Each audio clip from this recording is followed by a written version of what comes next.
seconds of like when it actually starts. It makes me crazy that it's not like even. Oh, you know jeez. what I mean? Okay. I want it to be right in the corner. Fudge. Well, the podcast has started, so you talk while I do this. Sweet. Ouch. Hello, Did I pull out your headphones? Yes. Hey, everyone. Welcome to From the Ground Up, number 61. Today we have on Scott Borden, but first we're going to tell you guys a little bit about we do have shirts for sale, portcitypythons.com, as well as if you look at our links below, they are links to Amazon, and then you just click on those links, shop as you normally do, and then the little kickback that comes back from you shopping, no extra cost to you, goes to support the podcast and pay for our hosting and stuff like that. And that's pretty much it. There is Carpet Fest coming up soon, May 4th and 5th. And then Northeast Carpet Fest is June 9th. So that Carpet Fest down here in Texas is going to be in Terrell, Texas, which is about 40 minutes or so east of Dallas. Mm-hmm. And it's going to be at Ryan Sullivan's house. If you don't know who Ryan Sullivan is, you probably know him as Ivory Mon King on Facebook. And you can look that up if you can figure out how to spell it. And otherwise, the Ivory Connection. He does retics, has things like Cayman. He just had a clutch of beaded lizards, which is really cool. And yeah, that's pretty much it. Do we have anything else to announce in the beginning? Nope, that's it. All right, let's stop wasting everyone's time. You're the one wasting it, not me.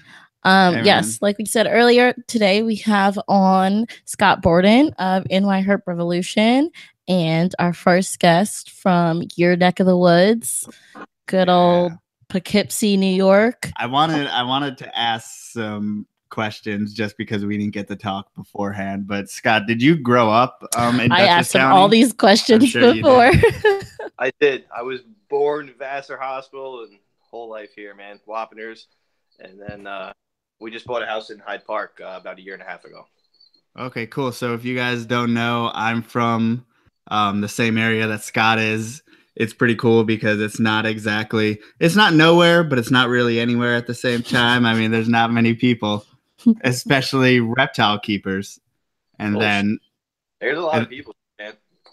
I mean, more and more people as time goes on, but it seems like there wasn't really a reptile scene when I lived there. And then all of a sudden now there's like a show in Poughkeepsie and all that stuff. How long have you been doing this? I wanted to ask you. On any serious, I've been keeping forever. My dad kept my whole life, but I've been keeping seriously probably for about 5 or 6 years now. And that was mostly started in central New York when I was already out at college. So you don't know the Animabilia days?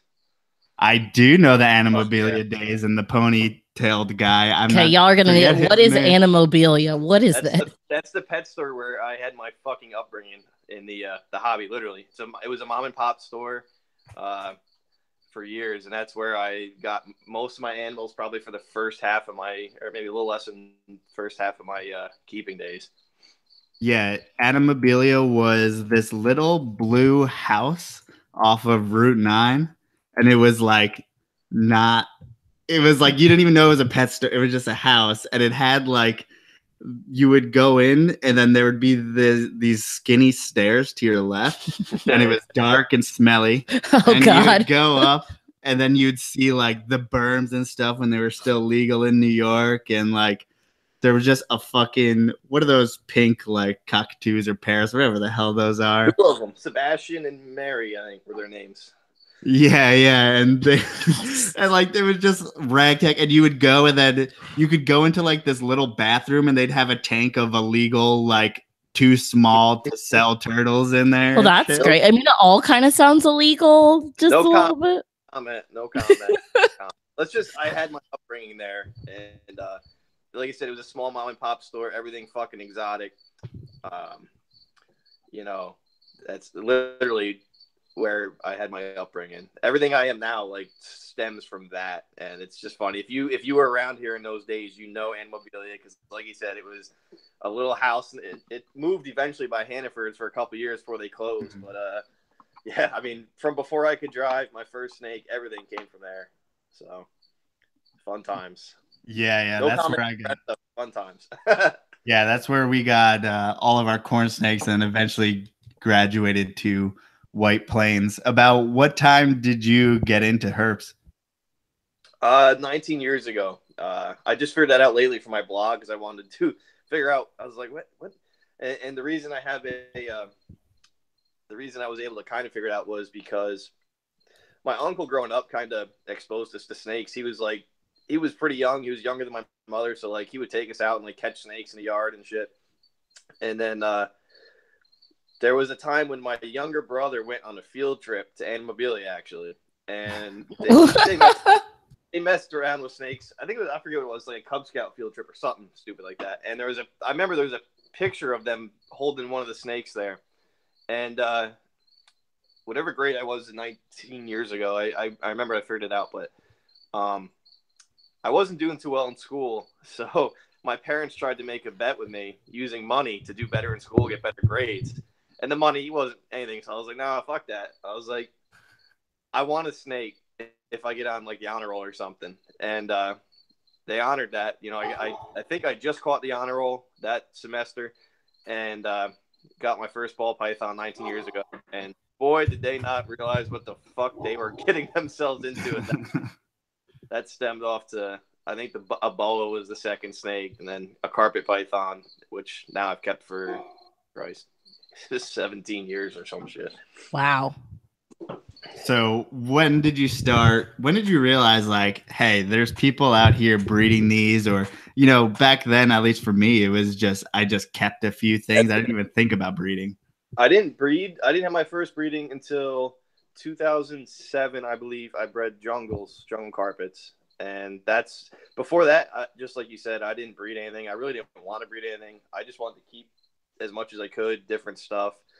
I worked with a lot of stuff before that, And 2007, I believe, around there was the first time I bred my jungles, and that was it. Where'd you get your first pair of jungles from?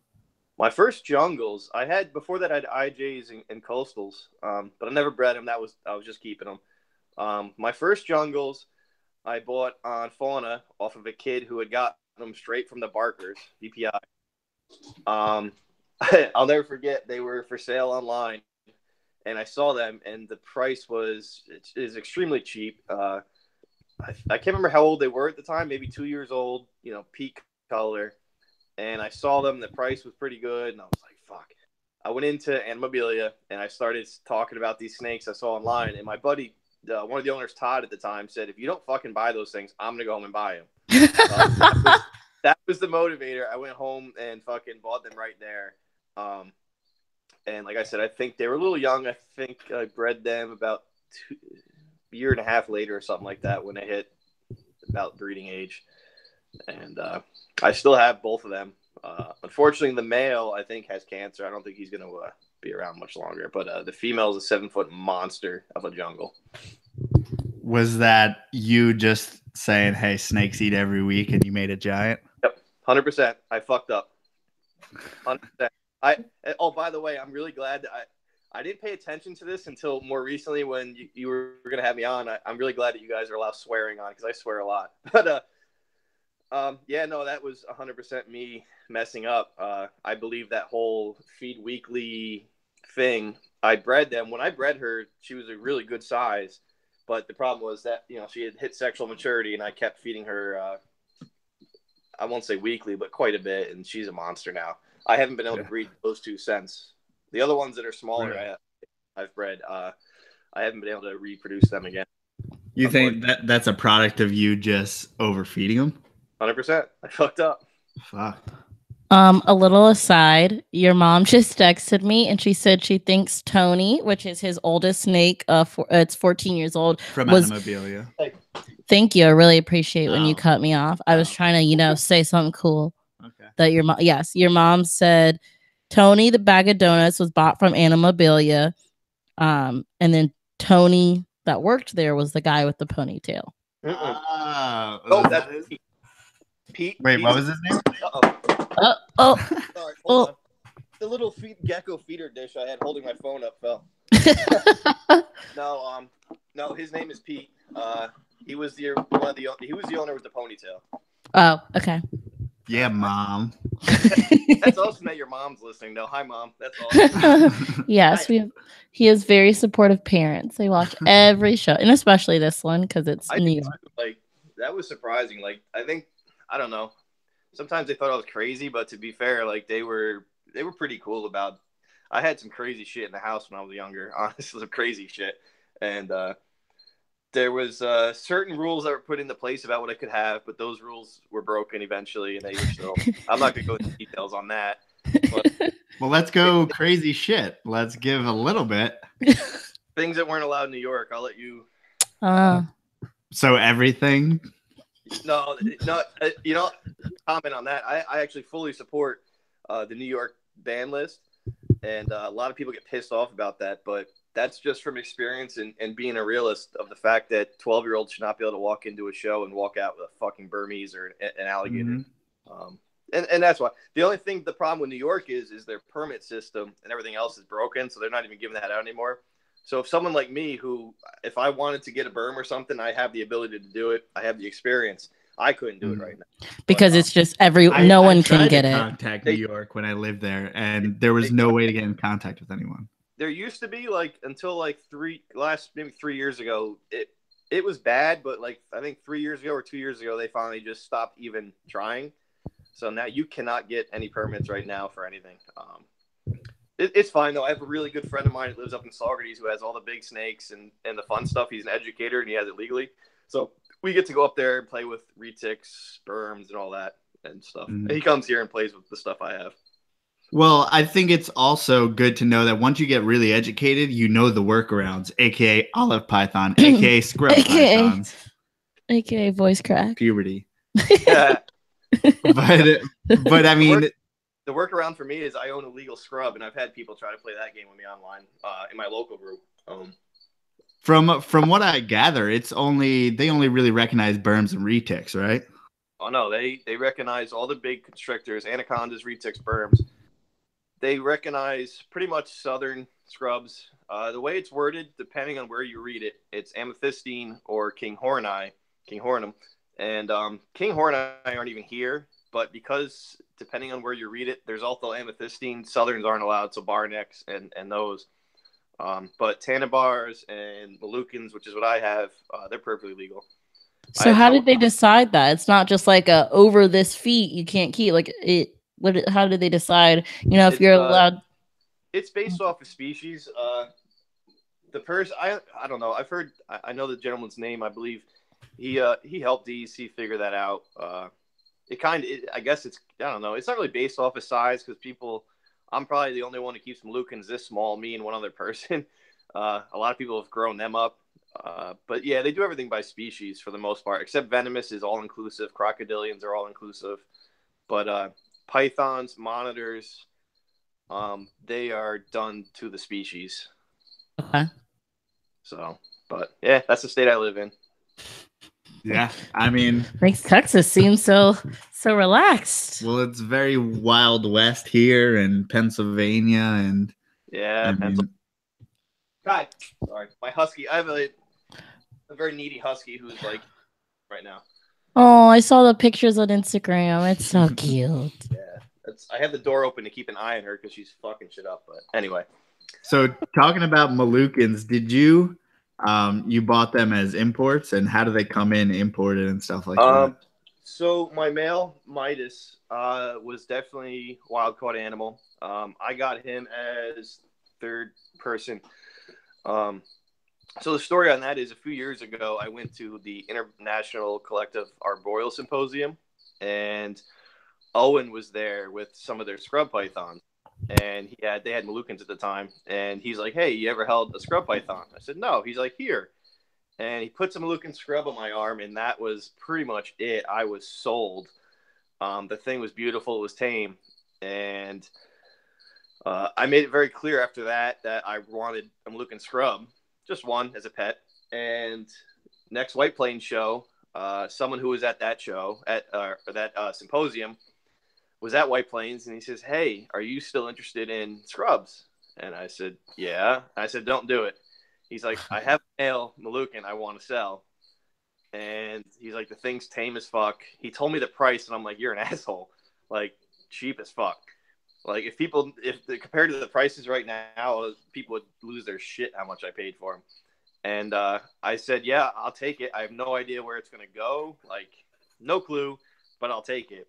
And he was wild caught, who came from he was bought at the White Plains show originally years ago from one of the importer type sellers there. Mm-hmm. And then my female, Persephone, I don't know. I've heard that she could be of captive born. I heard she came via the Norrises at one point. I don't know how true that is, but there was another Moluccan keeper up in Syracuse who had a couple die, and then he messaged me, and at the time I didn't have the money or the space. I'm like, "I can't take her, man. Like, I'd love to." And my wife was my girlfriend at the time. I just showed her the picture. I'm like, "Look, Clay's selling his female Moluccan." Well, little did I know that spurred her to message him, and she had this whole surprise of a Christmas birthday present, which was her. And the joke is, a lot of my friends after that said, "You need to put a ring on that girl." And well, I put a ring on it because, let's face it, you got to grow. Right on. So, could you give a little? You're not getting a scrub. I really want to scrub, but we'll move on. A little background, like, what is the captive history of Moluccans, and have people bred them in captivity? Yes, very little. There's been a few. Only a handful of people. I put a lot of work into like trying to put everything together in the last couple of years, history wise, and I did get a lot, but there's still some missing. The problem was either people didn't get back to me, or there was people that didn't necessarily know how they had success. It just kind of happened. So yeah, there's been a handful of U.S. captive born, and other countries too, but not a lot, not as many as there probably should have been. Mm-hmm. And I have my theories for why that is. I think they've been overgrown like crazy. I have a lot of support on that theory lately. My pair is fucking small, man. My female's probably like, I don't know, we'll say 5 foot. Really? Yeah, maybe 5. No way. I'm looking at her. And Midas is a little bit bigger than her. Now, I wasn't even going to try them this year, but David Means, I don't know if you guys are familiar with David. Mm-hmm. I posted pictures. David's is a well-known scrub guy, really good dude. I posted pictures of Persephone. He messaged me and he said, "Hey, I don't know if you were going to breed her this year, but like she looks good. I would give it a shot." So at the time, a good mutual friend who's a really good friend of mine, Chris Foley, was coming up to spend the weekend here with his girlfriend, and he's a scrub guy too. So I was like, I'll wait till Chris gets here. I'll let him look. And Chris got here, and he's like, "Dude, fuck yeah, try it." So I tried it this year. Unfortunately, nothing. A lot of good signs. I don't feel too bad because this would have been the first year she had a chance maturity wise, and we also just bought the house. Like when I started pairing them, it was probably a year. So scrubs take longer to acclimate to your room environments. Mm-hmm. Exactly. So like I don't feel too bad that she was only in here for a year and didn't go. They bred a lot, had a lot of great signs and stuff, but she just didn't go the distance in the end. So now that's super surprising. The size. Are they a smaller species or subspecies or locality? I'm not sure exactly how that works in scrubs. They're their own species. They come from two or three, two of the main islands in the Moluccan chain, Sarum and sorry, it's a long day. I forget the other one, but there's two of the main islands, Sarum and what's the other one? I don't know, but 3 islands and maybe some of the other small islands. So they're their own species. My theory was island species of a lot of stuff is smaller. Mm-hmm. And I've seen a lot of Moluccans like 10 foot, 11 foot, 9, 10, 11, even up to maybe 12. And they look way too big. And I'm like, and my theory was maybe they should be smaller and kept smaller. So I spent a few years growing these two very slowly. I barely feed them. I just fed Midas tonight, and it's probably been 6 months since I fed him because of breeding season. I mean, that's mostly because of breeding season. He's very happy right now. But so yeah, my theory was island python. A lot of them are smaller in size. I did a lot of research on the islands. I'm like, man, like it doesn't sound huge. I think one of them is like 30 miles by 5 or 10 miles. Like I don't see huge 12-foot scrubs crawling around there. Mm-hmm. That theory has been supported by a few people I've talked to about it. They really believe it. Also because there was a female that was imported into a zoo years ago that was very small, just like that, and she laid a clutch of eggs. So that was been my big theory. But we'll see. I could be wrong, could be right. I think that's been the other reason. I think a lot of people get rid of them when they don't have success. So that's part of the reason you don't see a lot of breeding with them. And then also I know some of the ones that have had success have been bigger snakes, but if there's a bell curve, I feel, of course, some are going to have success, but I feel like if they were kept smaller, there'd be more. I don't know. It's just a theory. Well, the fact is that there's no one doing it on a regular basis, so clearly no one's exactly figured it out. No, I talked to a couple people that did it a couple times, and it's no one's doing it where I'd call a regular basis. I thought there was 3 of us doing it this year. Apparently, there's a 4th one who did it, and he actually might be lucky. That's all I'm going to say. But what's the strategy between all you guys? Are all you guys doing different things, or are you kind of trying to get on the same page or have the same ideas? I think a lot of us did similar things. I haven't messaged the one who I think might actually get lucky this year. I just found out. I didn't even know he was trying this year until recently. But I haven't talked to him. But yeah, I think it's generally right now it's been similar to kind of like carpets, but even I don't know. I dropped mine even colder than carpets with a lot less heat, and I was dropping them. I would drop them sometimes to 60 degrees at night for a couple hours, then put them in a cage slightly warmer, and they were breeding really good. But yeah, I don't think anyone's really trying different things yet. But we're getting there. I'm about to buckle down and do a lot more talking to people and research and all that, and try to look at things again.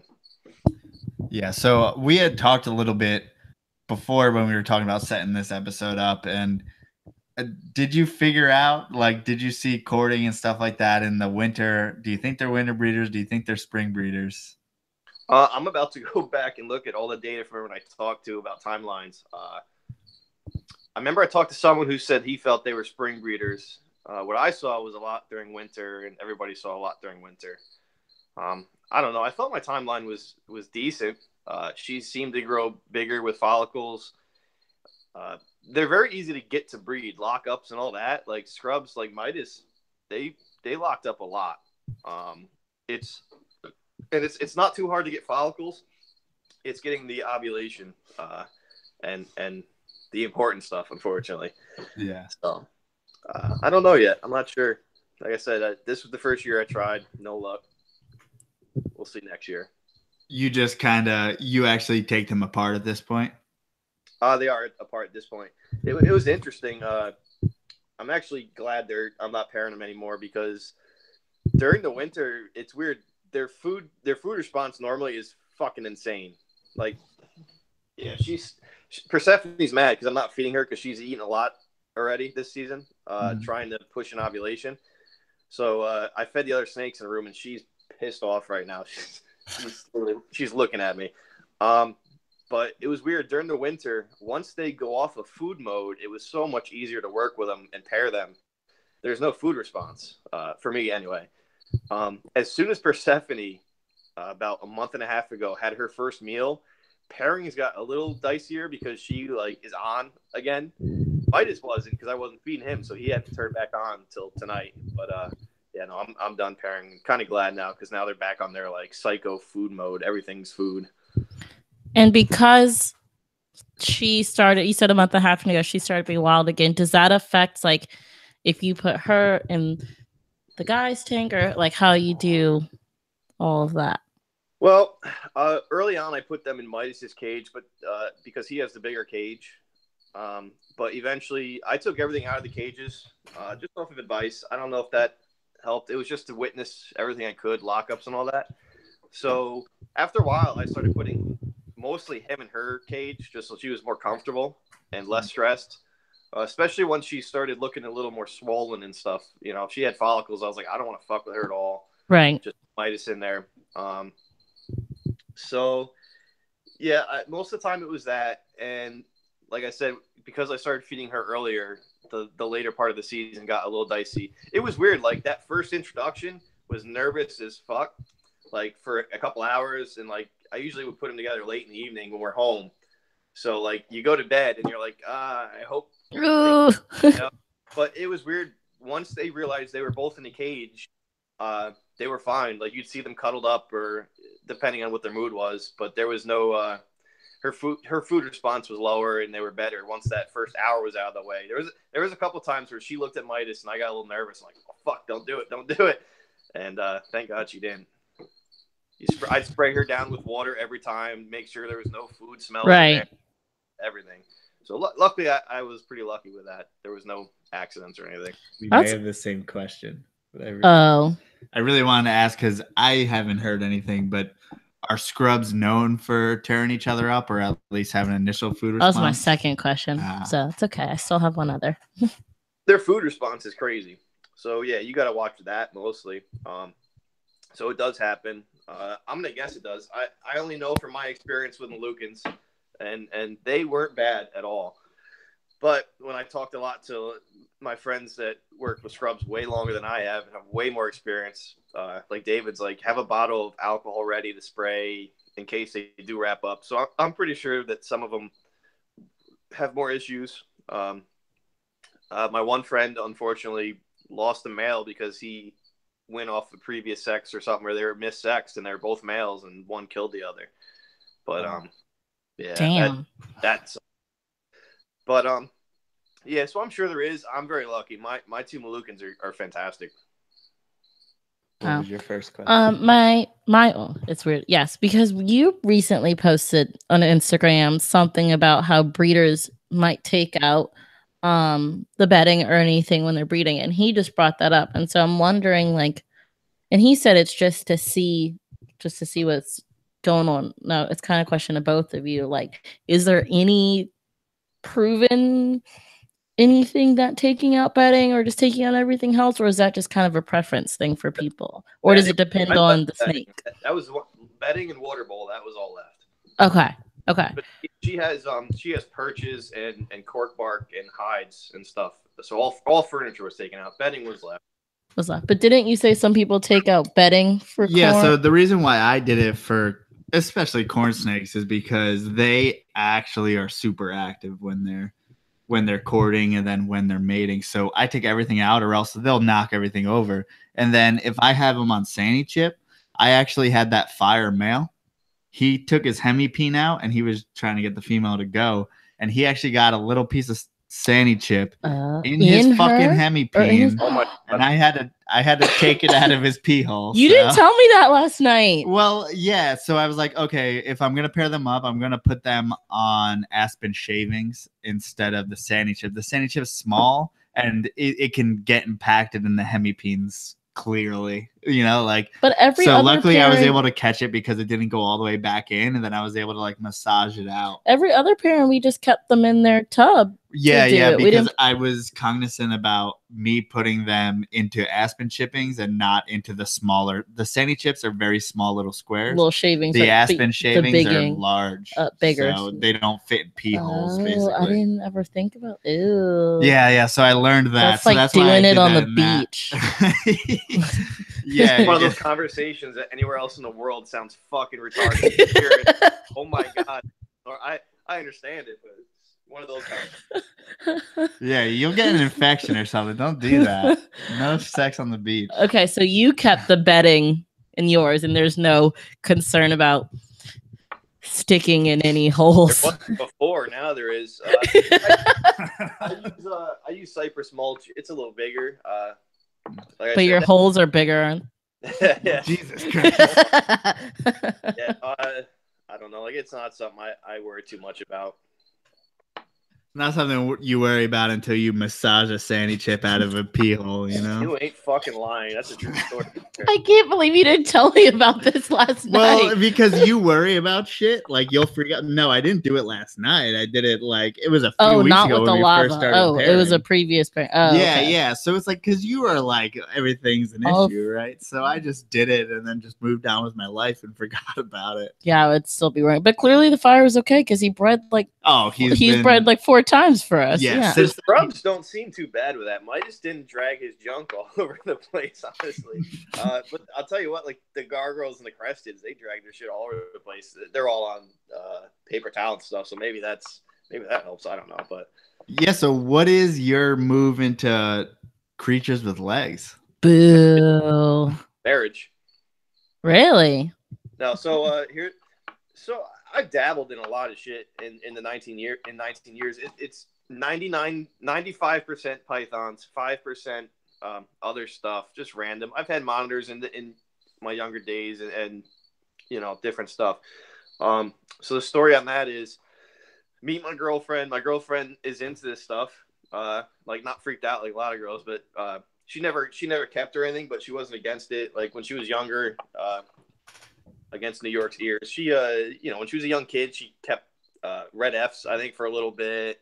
Probably in a little critter keeper or something. So she loves animals, and so we started dating. Obviously, my bedroom is full of snakes and stuff. And God, y'all just really just make it so nice for girls, don't you?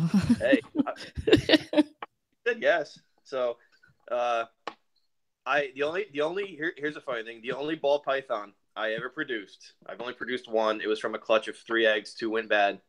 I gave to her, and it was because she said, "Oh, I want one of the babies."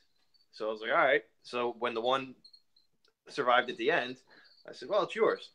So I gave her that. That's Helios. We still have him. And was that you guys were dating at the time? Yep. She was my girlfriend at the time.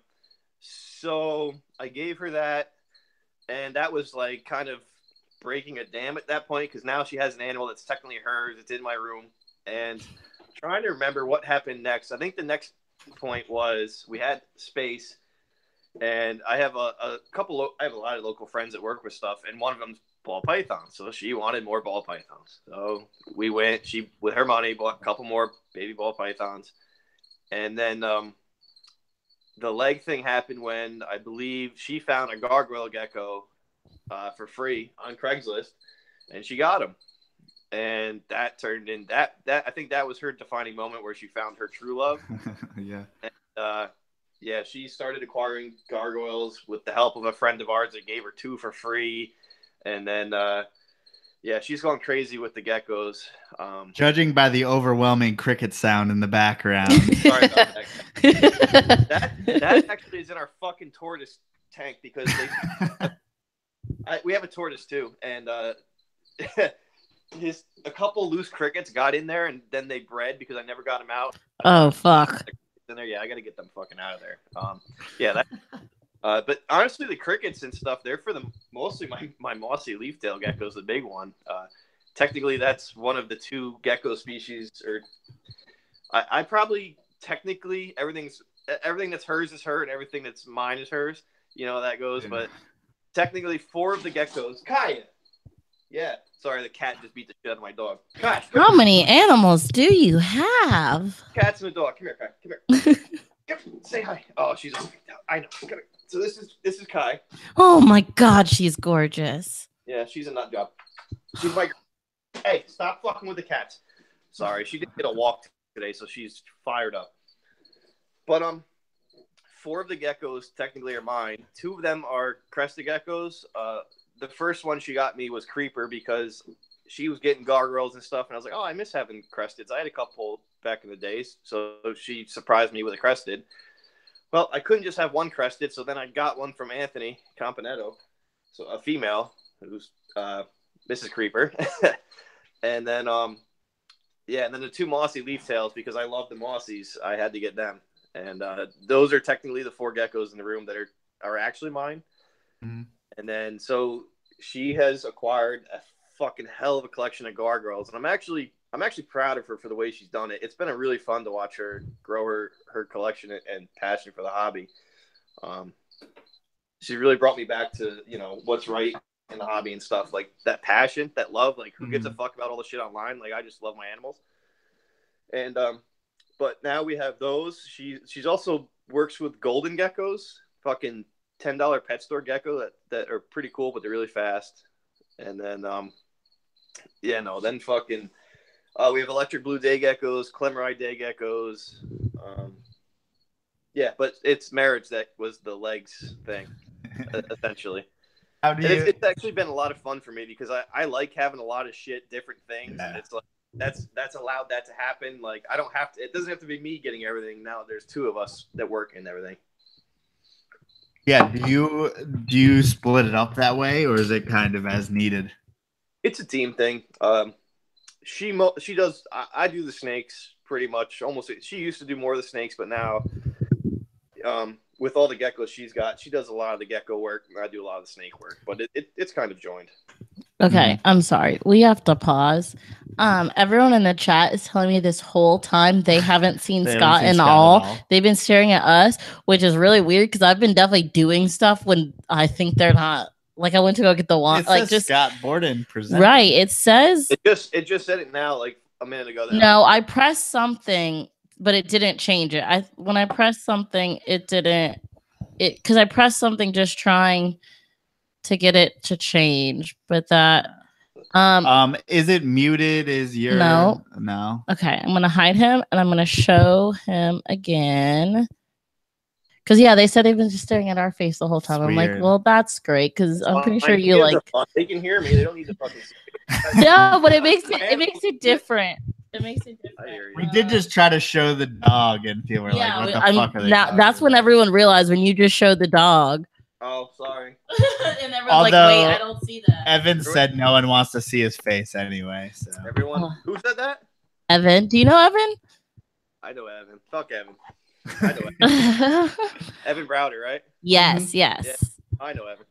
Okay, so this is it? Does it say anything on your end about the video? Right now, that's so weird. That is weird. I don't know if you're on like mute of some sort on your end, like you're hiding yourself from everyone.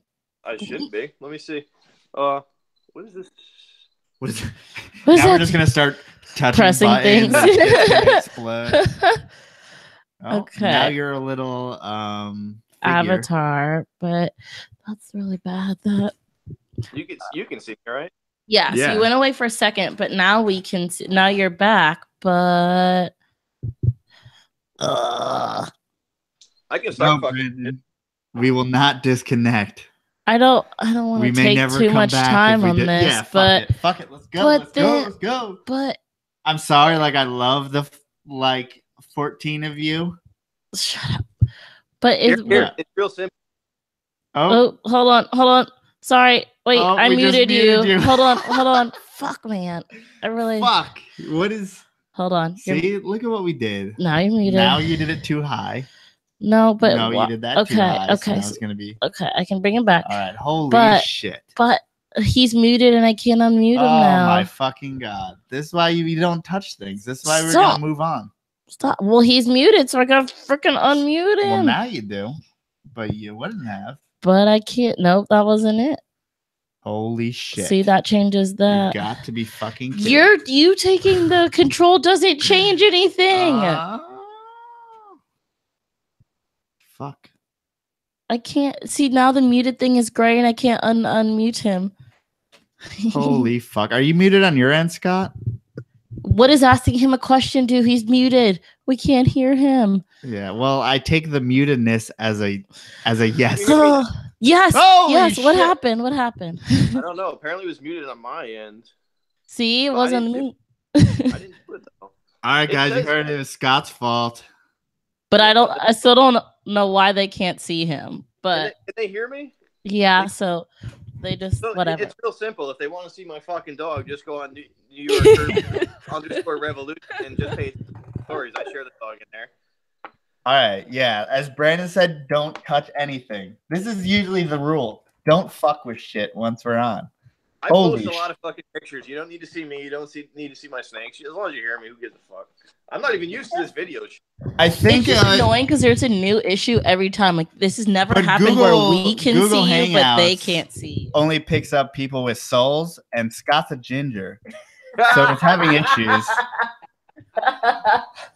Yo, East Coast, we gotta hang out, man. You're all right. You're all right. That's funny shit. All right, I don't know what the fuck we're talking about. Okay, Holy shit. Can they hear me? Can they hear me? Yes, they can. All right. So who gives a fuck? They all see me all the fucking time. They should be sick of it. Snakes yes. and all that. This just means that we can't, pick your nose or anything. I gotta edit. I'm pretty sure you picked your nose earlier, so that means they saw that. Shit. Everyone does it. There's 2 types of people. All right. Holy fuck. Someone just asked if you're Ed Sheeran. What? Someone just asked if you are Ed Sheeran. The fuck is a cheering? Ed Sheeran. Ed Sheeran. No, I'm not.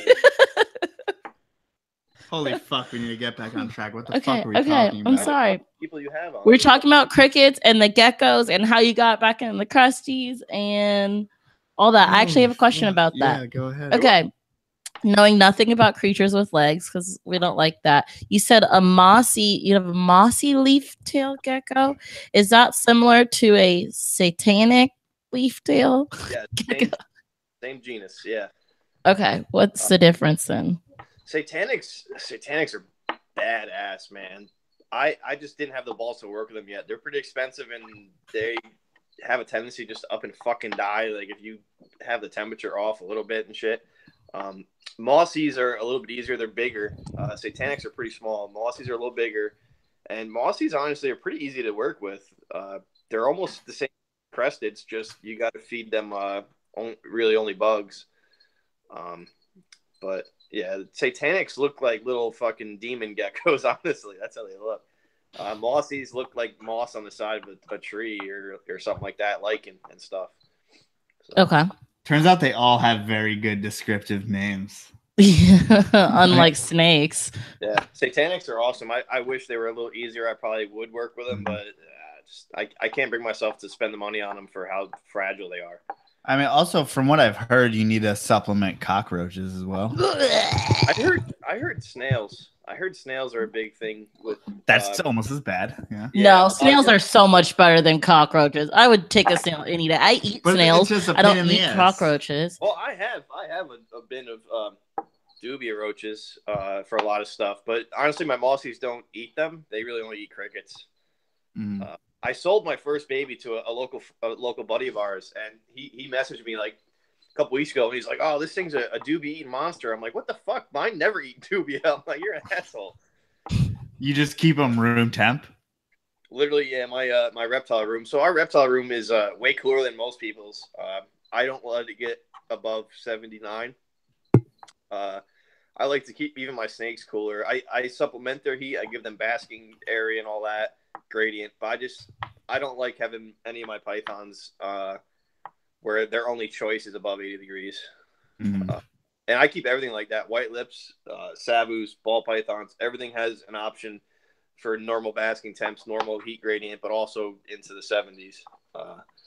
Shit, in the old days of my dad's house when I kept stuff there, that room got way colder. I mean, 65 easily. Yeah. My room can't get that this winter and last winter. My room just can't. I can't get it that cold, but it gets down to, depending on how much the heat's running, upper 60s, but usually around 70 to 72. Mm-hmm. Yeah, we keep our room cooler, and that's because of the geckos and the mossies and stuff. Yeah, I mean, I'm a big believer in that myself, and honestly, we have a really old corn snake that back in the day, we used to keep him at room temperature at 70 degrees for fucking like 10 years. So, yeah. I mean, everything has basking heat here. I mean, corn snakes are a little different, but all I have is python species. So everything has that. Not saying I do that now, by the way. No, I hear it. But everything I have is at 89 basking. 90 basking. But I'll tell you what, knock on wood, I've had only one respiratory infection in fucking many years. So I feel like everyone keeps everything too hot. And now there's a snake that Melissa really likes, white lips. I was about to say, he brought it up. How many do you have? Do you have a pair? I do. I have a pair of Northerns. I've only worked with Northerns ever. The white lips are this weird species for me that have a place in my heart, but it's a black piece of my heart. And the reason for that is, so it was about I'd say somewhere between 14 and 16 years ago. I had ball python, boa, Irian giant carpet, my first 3 snakes. I walked into Animabilia and I said, I want something different, something people don't have, yada yada. So he pulls out the old list, which for younger people listening, back in the day, that's how we got snakes, was a list to the store. People still do that. He'll get emails like, this is the list. I'm like, what? How old are you? Like, it's 2018. That's the fun way to do it. And so my buddy goes, oh, they have white lip pythons. Now, at the time, I had no fucking clue what that was. I went home, I Googled it, and saw pictures. And I was like, holy, that's pretty cool. Fuck yeah. So the weird thing was, at the time, I had no idea that there was such thing as wild-caught animals or adult animals. I thought in my little brain, everything came as a captive-born baby or something, just little baby snakes. So I get a phone call, and Todd, my buddy Todd, he's like, so yeah, your white lips here. It's fucking huge.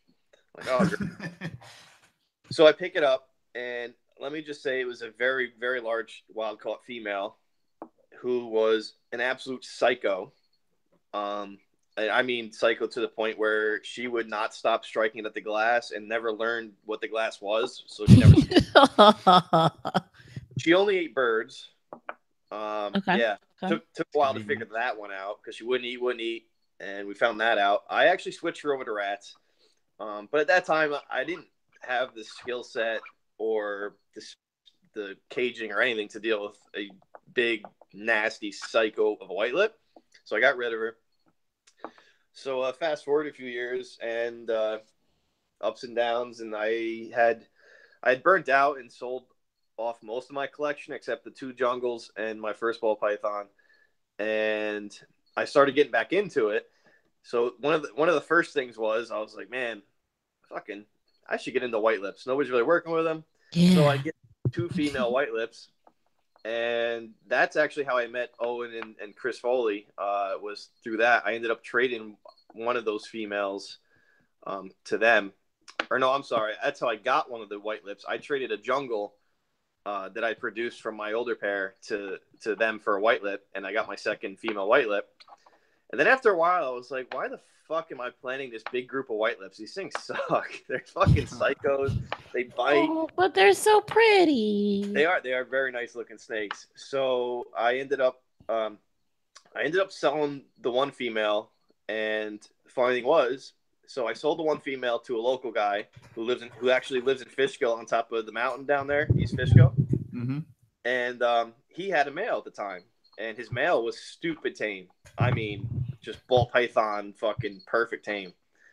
And so I sold the female to him. At that point, I had just the one female, who I still have, Chaos.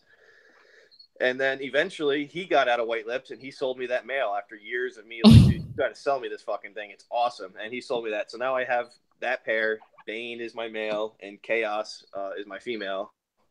And when they're tame, they're fucking awesome. When they're not tame, they're a handful. But yeah. What percentage of time are they the tame? A small percentage. Not a great percentage. You got to learn to work with them. Honestly, I didn't fuck with my female at all because of all the stress, and then the stress on her, the stress on me. I don't like getting bit, so me and her have had a very hands-off relationship.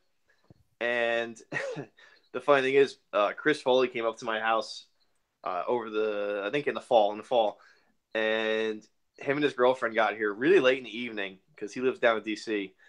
And it was like 1 o'clock in the morning or something. He's like, hey, let's go hold a white lip. I said, you really want to do that now? He says, yes. Well, let me just tell you this. From that night and the rest of the weekend, and there was a lot of drunken antics in the reptile room. It's not the best place to be when you're drunk. Nah, I don't have anything that bad. Just biting a white lip. And I was pissed, though, because that fucking snake was held a lot, and it didn't bite anybody. I had told everyone the thing sucked. It never bit anybody. I was so mad. But you have to get her out of the cage. Once she's out of the cage, she's not tame, but she's all right. But getting her out of the cage can be a little sketchy. So. Okay, maybe it's not the snake for me. Well, when you have a bunch of snakes to clean, that one where you're like, is a real... It will sit in its shit for a little bit. Well, no, it will just wear on you. Be like, damn, this is that's the thing. You can't let them sit in the shit. They're a thin-skinned species. Cleanliness is important. Hydration. Okay. Yeah. It's like I said, it's the species I love to hate, but I love. They're really cool. I've never bred them. I've never tried.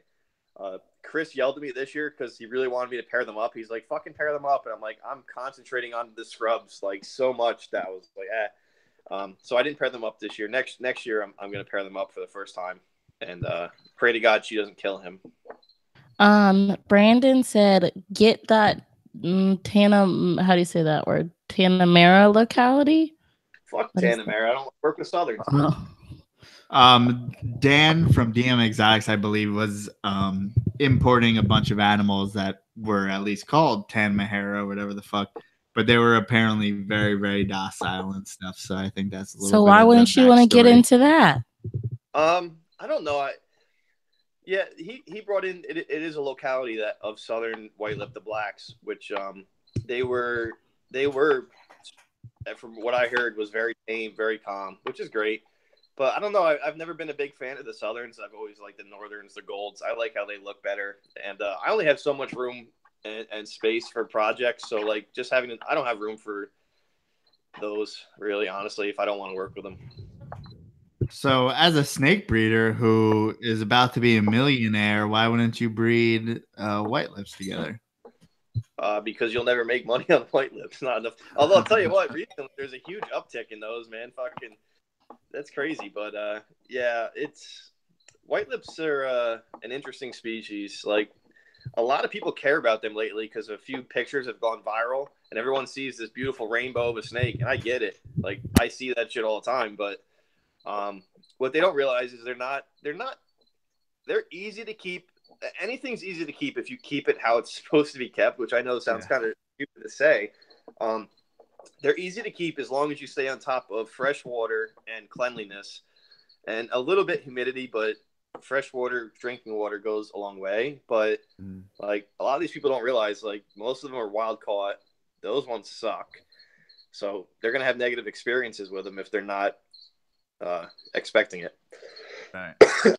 Yeah, I think really the mentality in our hobby is if you have breeding size animals, you put those fucking things together no matter what. Well, yeah, that's why people have been mad at me for the last 3 years because I've been growing my scrubs so slowly. Breeding size animal also has different meanings to different people. So you'd rather wait an extra year than make them go earlier. Yeah, I don't give a fuck. I'm not in a rush. I literally don't give a fuck.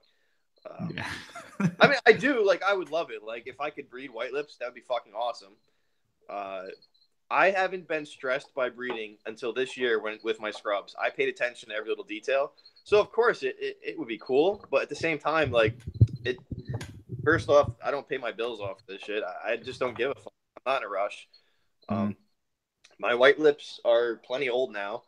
And they're not as big. It's another problem with white lips. I think a lot of people really grow big motherfuckers out of them. And when they're big, they suck because that's a big snake trying to kill you. But I don't think they need to be necessarily that big. And they're very easy to overgrow. They have this weird metabolism. Like they digest food like that.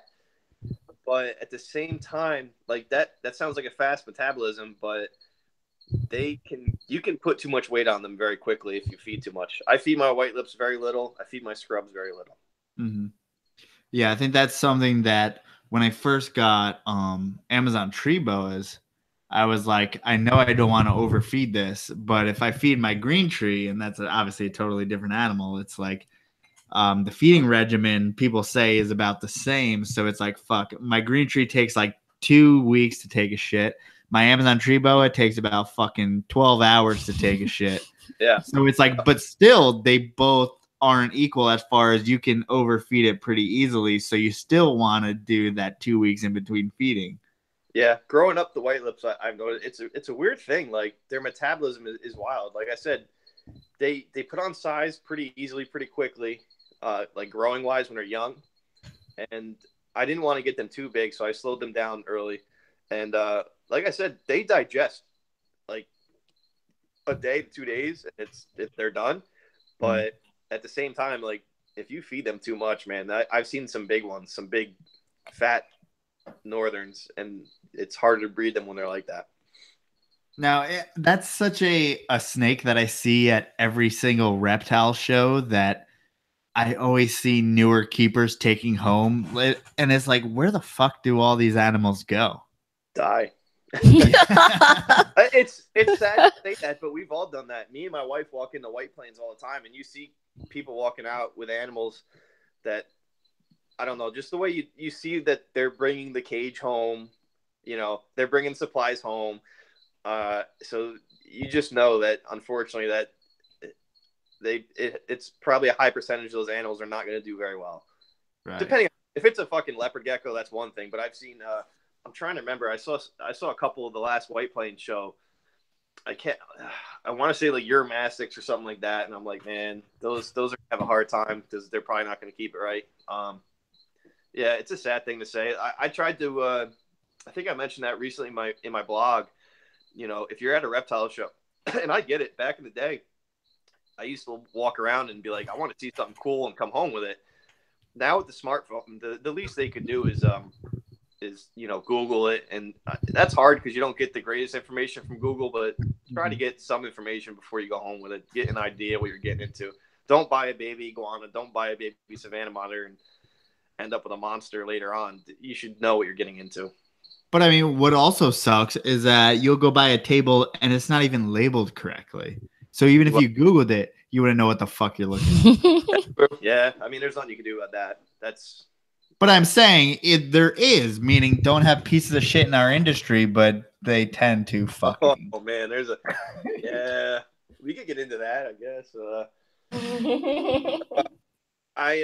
I don't know. I was just trying to get myself in trouble in the other side of the state's show for someone I really don't like, a vendor who's a well-known death dealer, and I'm very vocal about my dismay for him. And some people they don't want to rock the boat, and I'm like, you guys are fucking crazy. This dude brings half-dead animals to every fucking show. But anyway, let's not get into it. But that'll be a conversation in person. Yeah, but it's like. I know what you're saying. It's hard because you want to have these conversations and let everyone know, but then again, we can't because we will shoot ourselves in the foot. So it's like a weird thing. Like, are we supposed to be on the lookout and try to make our industry better, or do we shut our mouths and fall in line? No, you don't fall in line. Fuck that. I mean, I've had no problem speaking out about certain things. It's just, it's more of, it's a hard conversation to have. But yeah, as far as the reptile shows, honestly, if they have half-dead animals on the table, it should be addressed. I think reptile shows should tighten their shit up. Mm-hmm. And the one I was referring to, honestly, I gave them a compliment and said, you guys have done a good job of getting diversity here without needing the piece of shit death dealers that they're usually the ones that, you know, import guys or stuff like that. They're usually the ones that bring the diversity to the show, which is great. I mean, that's cool. But like, if you did the work and you got a ton of fucking diversity here, fucking quality stuff, why even have that? But right. They didn't want to listen. I mean, when you have we went through at any RBC, which is supposed to be held to a fucking pedestal, right? In Arlington. But there's a particular vendor who vends every show here in Texas. And dude, you've talked about this every podcast since NARBC. You have brought up these people. Like visual mites. Every time. And then all I did was the girl picked it up and she posted on a group. And then I was like, hey, dude, I remember you and your snake has mites. And then she ended up bringing it back. But it's like, They knew that snake had mites, man. Of course they did. Of course they did. And if you've brought that up every podcast since, fucking respect, dude. Fuck that shit. I'm very straightforward with what I say, but I mean, I don't know. Like, I hear what you're saying. Trust me. My thing is, and Evan just named him by name. I won't say anything. But okay, but no. Evan could have named it, and you just I can't think of the word. Fuck him. Here's the thing: you don't have to say the name, and honestly, I don't know the name. I'm sure I could do some math and try to figure it out, but most of the time, if you're speaking of a region where the people are from, they're gonna know who that person is, and there's a reason. Everyone knows. We 100%. say 30 seconds. They're like, yeah, I know. Like they just trick the new people coming in. Yeah, and they like, get all this the new Amazon people. tree boa will be a great first pet. With some mites. It's the same one with the one I was talking about. Everyone knows. It's not a secret. It's the unfortunate. Well, luckily at White Plains you guys have kicks, but I mean I don't know what I'm talking about. Yeah. Well, thanks, pal. Did you just out someone? I don't give a fuck at this point. Wait, what are kits? No, never mind. Speaking of White Plains, your mom says he met Scott. They met Scott before. I know that's a totally different topic, but she said either White Plains or shit, my phone doesn't want to work. She said at never mind, Poughkeepsie show or Long Island show. They talked to Scott. It would have been Poughkeepsie. I've gone to Poughkeepsie and I usually just hang out there. It's local. It's 10 minutes from me, so like I go just to go. But yeah, maybe. What's the best show in New York currently? None. Is that what you're White Plains? There's only I think 4. There's White Plains. There's Poughkeepsie, which Poughkeepsie I don't know if even is happening again. But and then there's Buffalo and Rexpo. I know Rexpo wants to say they're the best, but I think Rexpo and White Plains are the 2 better ones. I think Buffalo's smaller, but I've never been to Rexpo. I've never been to Buffalo, so I can't really speak on it, to be honest. I've been, I really enjoyed Rexpo. They just went out of their way to get different species and different kind of vendors involved. And then Buffalo is kind of, it's a smaller show. It's nothing special, but I imagine Buffalo is similar to Poughkeepsie. It's a smaller show. Right. That's what Poughkeepsie is. But yeah. I mean, I grew up in White Plains. I've been to a lot of White Plains show for years. So Rexpo would have been, I think I did the math when they asked me to vend a couple years ago or a year ago. It was like 5 hours. I'm like, 3 hours. I used to go to Hamburg. That's about my tops. Any more than that, I'd have to stay overnight, and I don't really want to do that. Yeah, that's what we love about Texas is that we have like home base and we stay there and we drink with our friends and then we'll go out or I'll sleep at Ryan's house. Like it's a whole day thing here, at least with our group of friends that we have at the Reptile shows. It wasn't that amicable at the other shows. At least for me. That's awesome though. That's for us. That's Carpet Fest, Northeast Carpet Fest. That's for us. That's me and Chris Foley get a little silly, and Eric Collier was another one this year. We were bad, but yeah, no, we go all out. I heard you guys promote them. If you're interested in carpets or anything at all, go to fucking Northeast Carpet Fest. It's the original, and it's a fucking good time. And don't be like scared to talk to people. Like we're just weirdos who have snakes. No one wants to talk to you. You're not me. Cool. I'm not talking about me. You said we're. You said no. Meaning like even Scott. People will probably be scared to talk to Scott. Why? Because he's a ginger. I don't know why they would. How dare you? Actually, yeah, they would be because I'm usually a drunk, belligerent asshole at Carpet Fest, and I just apologize for that. It's what it is. So my first one, I was the same way. I was quieter, and I knew a few of those guys from online and stuff. But yeah, I was way quieter. But like now, those guys. The guys have been doing it for, I forget what year this is that I've gone, like 5 or 6 or something like that. Those guys are all really good friends. So now I'm not networking anymore. I'm fucking, these guys are really good friends. I'm going the one time a year I get to see a lot of these people. So we fucking party. Yeah, that's the cool thing about it. Wait, I'm sorry. What? A little backtrack. Is drinking allowed at White Plains? I don't know. I don't think so. Damn it. We drink at like every reptile show we go to. Yeah, I've heard that. Yeah, I want to say White Plains, they have food and stuff. I don't think they do beer. I'm pretty sure they don't. Well, we bring our own. Good for you. Yeah, I don't mean do they still. I mean, like, will we get in trouble for drinking it? I don't know. I won't tell. Anyway, people are yelling at us for getting way fucking off track. No one's saying that. Well, no. Brandon wanted to hear about liasis. Oh yes, okay, yes. So we did tell people that last week that you keep liasis. So liasis and savus are next. Well, savus. That's what I'm saying. Okay. These people, Brandon acts like Brandon who? I don't know, but he knows a lot of shit. It's not Wheeler, is it?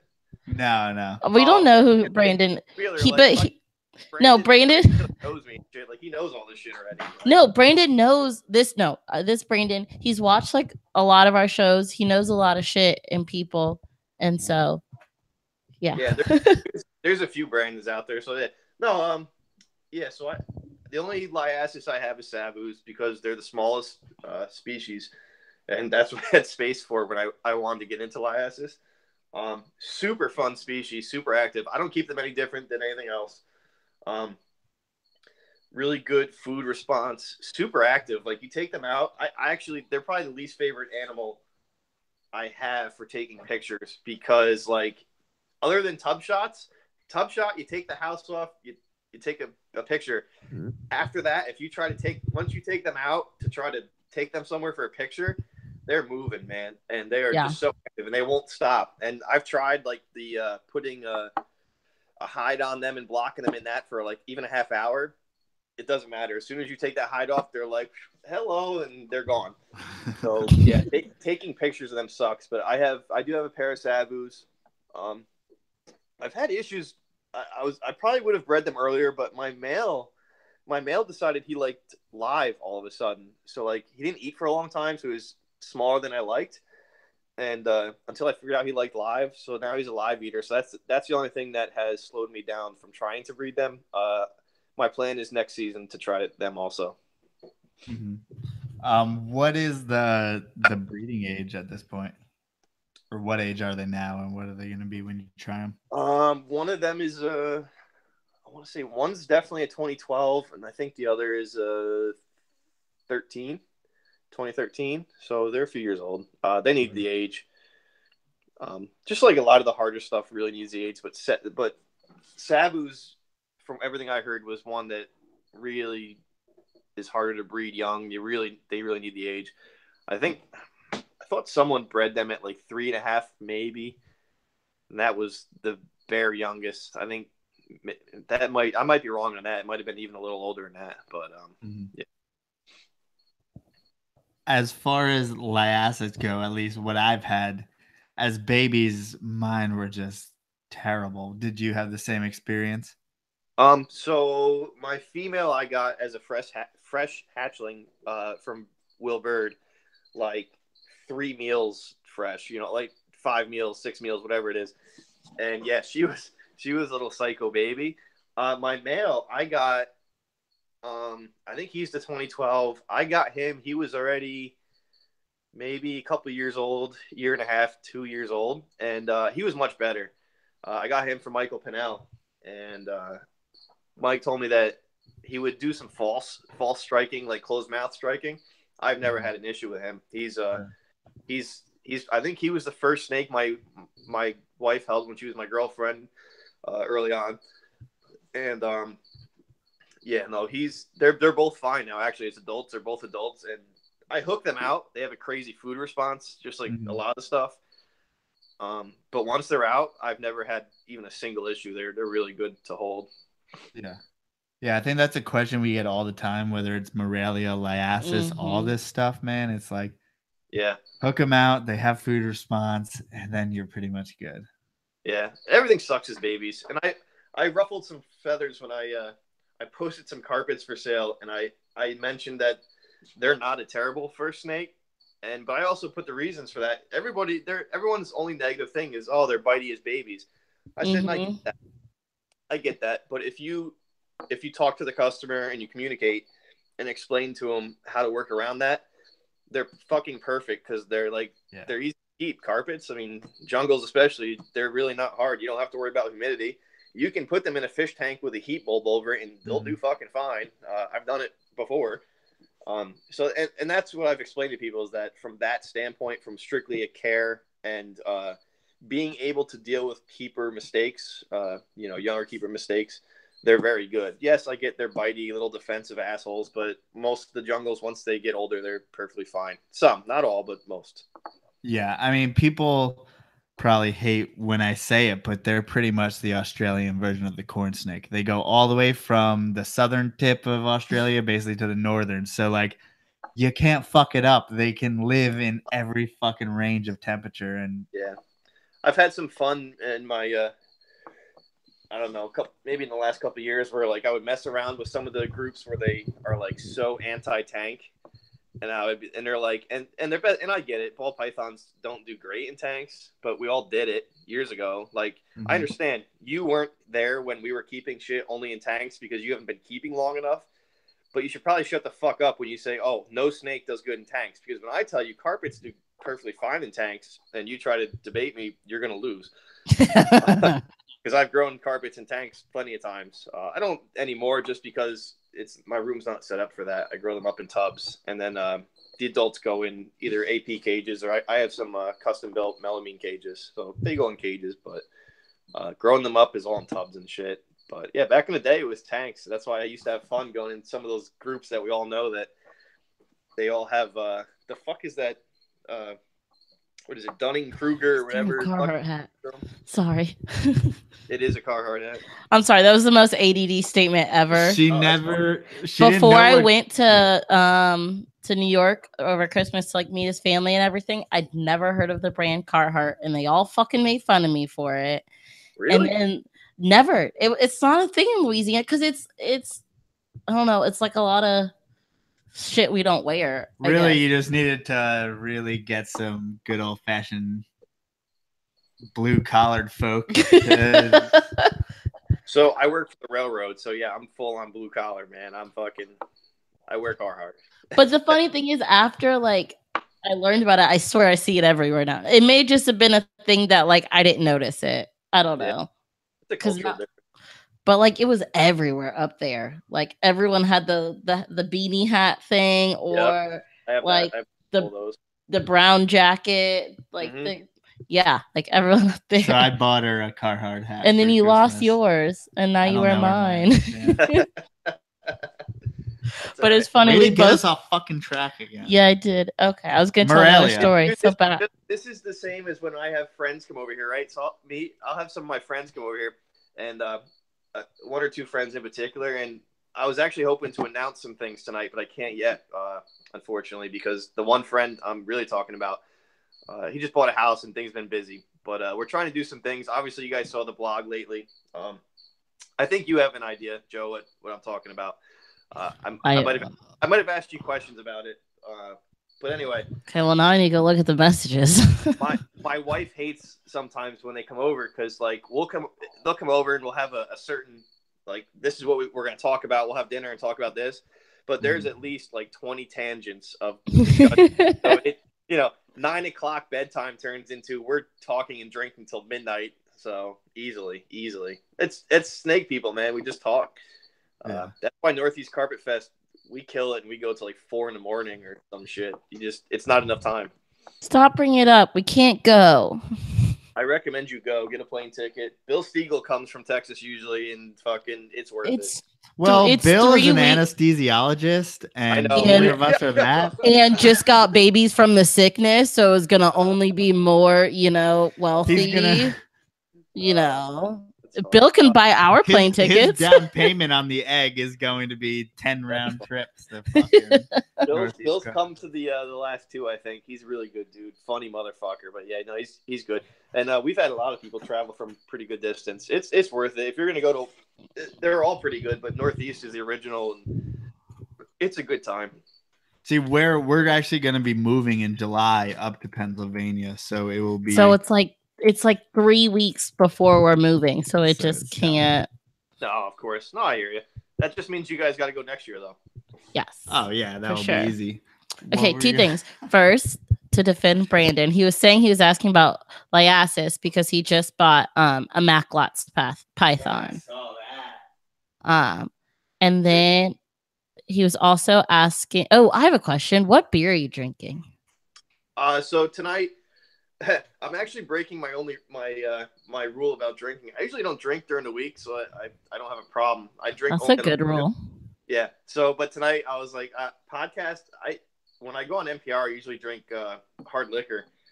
There's reasons for that, but I've been drinking beer a lot lately. So my go-to like easy drinking beer is Left Hand Brewing Company's Nitros. So milk stout tonight. Oh, we've tried a Left Hand Brewing one, but I don't think it was the one we've tried is black. It has a black label, but I don't know. Dude, I probably would have gotten that one. They have a couple different stouts that are really good.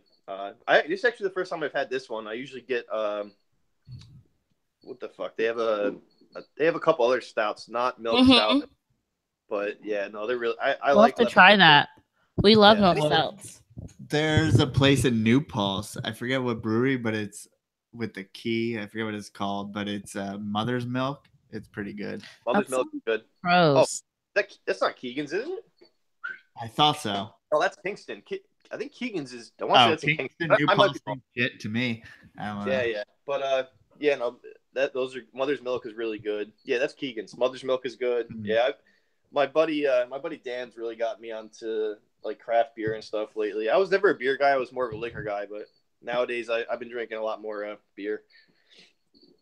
This is awesome. He's awesome. He drinks our beer. He's from your town. That's fine. I won't make fun of you for not knowing who I was the other night. Okay, I was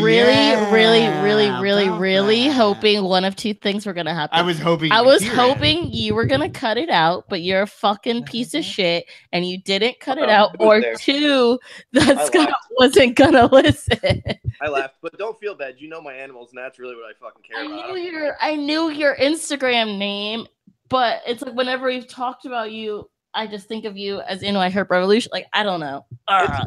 It's weird too, like seeing Joe put that for the podcast. So New York Herp _Revolution is my Instagram. I don't have a business, a reptile business, and I don't know.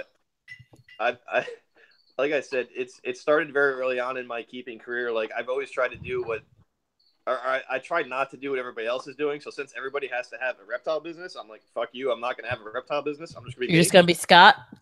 And I've said the only way I would actually start a business, and I know exactly what I would do and all that, is if my wife came to me and actually wanted to make it more official. So if she ever comes to me and says, I'd like to start a name and, do that whole fucking road, we'll do it. I don't care. Oh, I just totally assumed NY Herp Revolution was your business.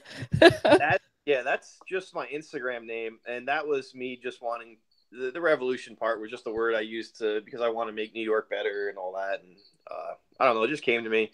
The word revolution may be involved in some other things that I'm trying to do as well, but it's not going to be my personal business. It's just going to be branding.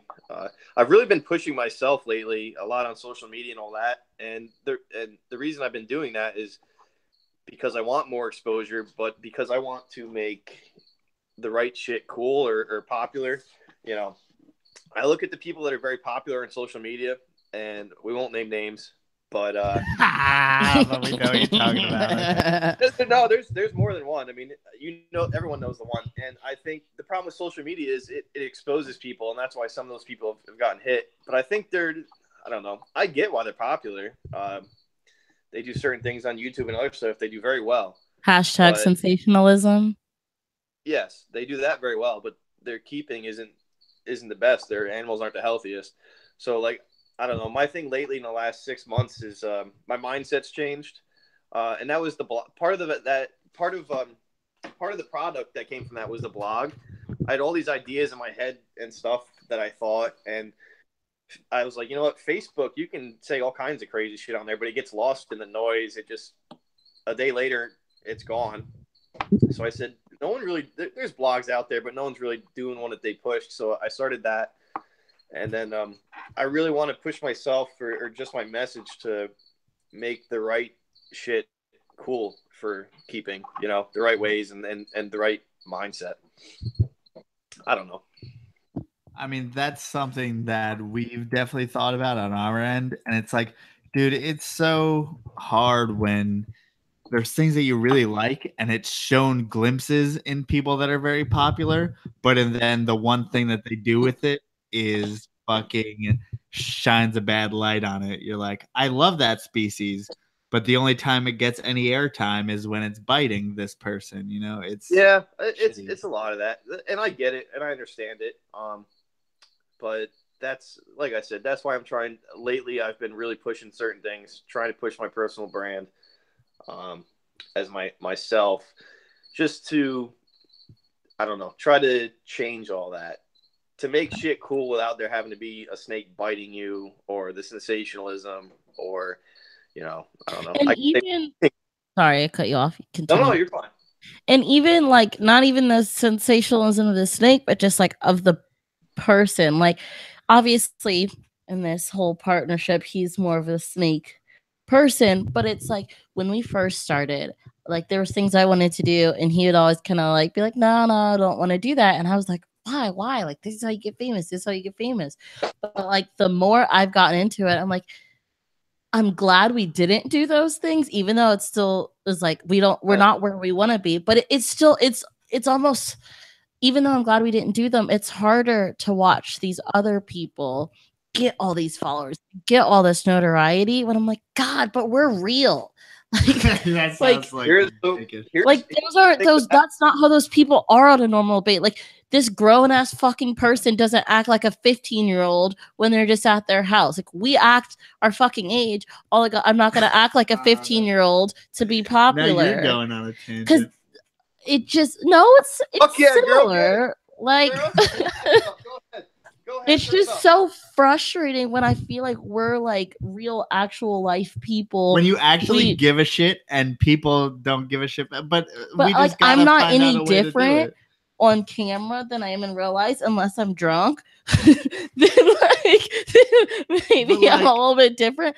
But like actors are actors. We're not actors, but we can't seem to get notoriety without being actors, and I don't get that. And it's nice to hear Scott saying, like, he's like, I just want to do it being me. Like, I just want to be me and put my shit out there. And I hope I want to do it being me, and I want to make the right thing cool again. And it's weird. All this shit is not uniquely mine. I started spending a lot of time watching Gary Vaynerchuk, who's an entrepreneur, and he's really good for personal business. Loves him. He loves him. And all his shit, like, it's weird. I started listening to him and watching him, and all his shit made so much sense to me for my hobby. Like, it just made so much sense. Like, the shit he talks about, I'm like, holy fuck. Like, in my head, it just clicked with things in a hobby, and I said, that's what fucking needs to happen. Like, so you don't worry about your followers. Just be fucking real, be yourselves, and the rest fucking falls. But it just makes me mad. It's not fair. Fuck that. I get it. Sorry, I don't know. Kai, what are you doing? Yeah, welcome to having a husky. Yeah, no, I get it. I understand it.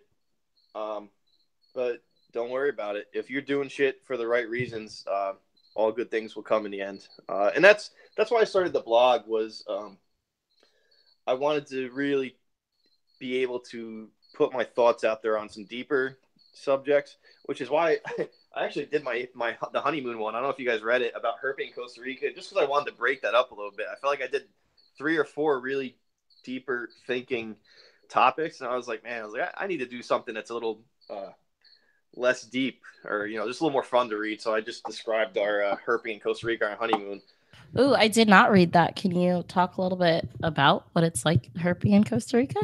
We didn't spend a lot of time herping in Costa Rica because it was our honeymoon. But I married. Don't want to do it on our honeymoon, I bet. Yeah. Like, but I married the right girl, and it's cool. Like, any trip we do, there's always so much involved, animal wise, because she loves animals, I love animals, and so we decided to go to Costa Rica on our honeymoon.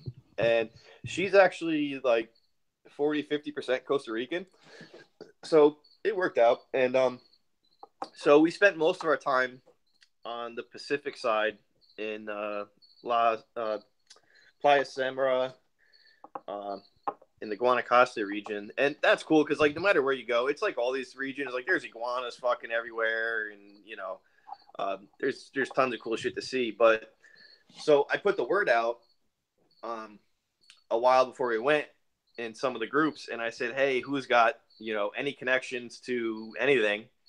And I heard you guys talk to Ray Morgan the other night. Ray, and then Mike Clarkson. I don't know if you guys are familiar with Mike. Another good guy. I know of him, I don't know him personally. He's a filmer and stuff. He does a lot of filming, wildlife filming and stuff. Really, really good guy, conservationist. And both of them suggested a gentleman up in La Fortuna, by right near where Ray lives, actually. So we did that one night. We drove up into the mountains, like 4 hours into the mountains. Driving in Costa Rica is fucking nuts. It was quite the experience. I was terrified before going. Isn't it like skinny little roads, like going up like mountain? Like, yeah, I've heard there's some sketchy roads and like all kinds of shit. It wasn't as bad as I pictured in my mind before we left. I was terrified. I was worried. Have you been out of the country before this? No, I haven't. I've been I've been to St. Thomas and stuff with my wife, but in Puerto Rico, but nothing like that. So I was a little nervous because we had I think it was an hour and a half or 2 hour drive from the airport to where we were staying. Wow. And we're doing it at night, like renting a car. I was like, and you read shit online, you're like, man, we're gonna get stopped by thieves. Like we're fucked. And it wasn't like that. It wasn't anywhere near like that. But anyway, so yeah, we spent an overnight up near the volcano Arenal, near where Ray lives, I guess. Mm-hmm. And that was fucking awesome because the guy that they suggested, he owns an eco zoo there with all the snakes and shit. And his family was absolutely amazing. Just the hospitality was incredible. So yeah, we hung out with them, had dinner, all that, and then went on 3 to 4 hour night walk through the jungle and stuff. Saw like eyelash vipers and stuff like that.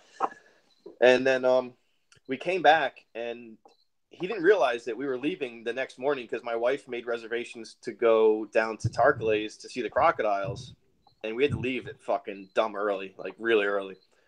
So he was like, oh, I wanted you guys to play with Bushmasters. And I'm like, that's cool. Maybe another time. We got back at like midnight or something like that.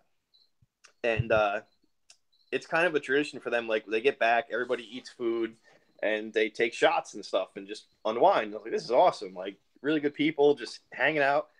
So like next thing you know, my wife was facing me. She was on our side of the table, and I looked behind her, and I didn't realize he had disappeared. Here he comes with a fucking full-grown Bushmaster. And so yeah, we got to take pictures and kind of mess around with his Bushmasters, which were just an absolutely incredible experience.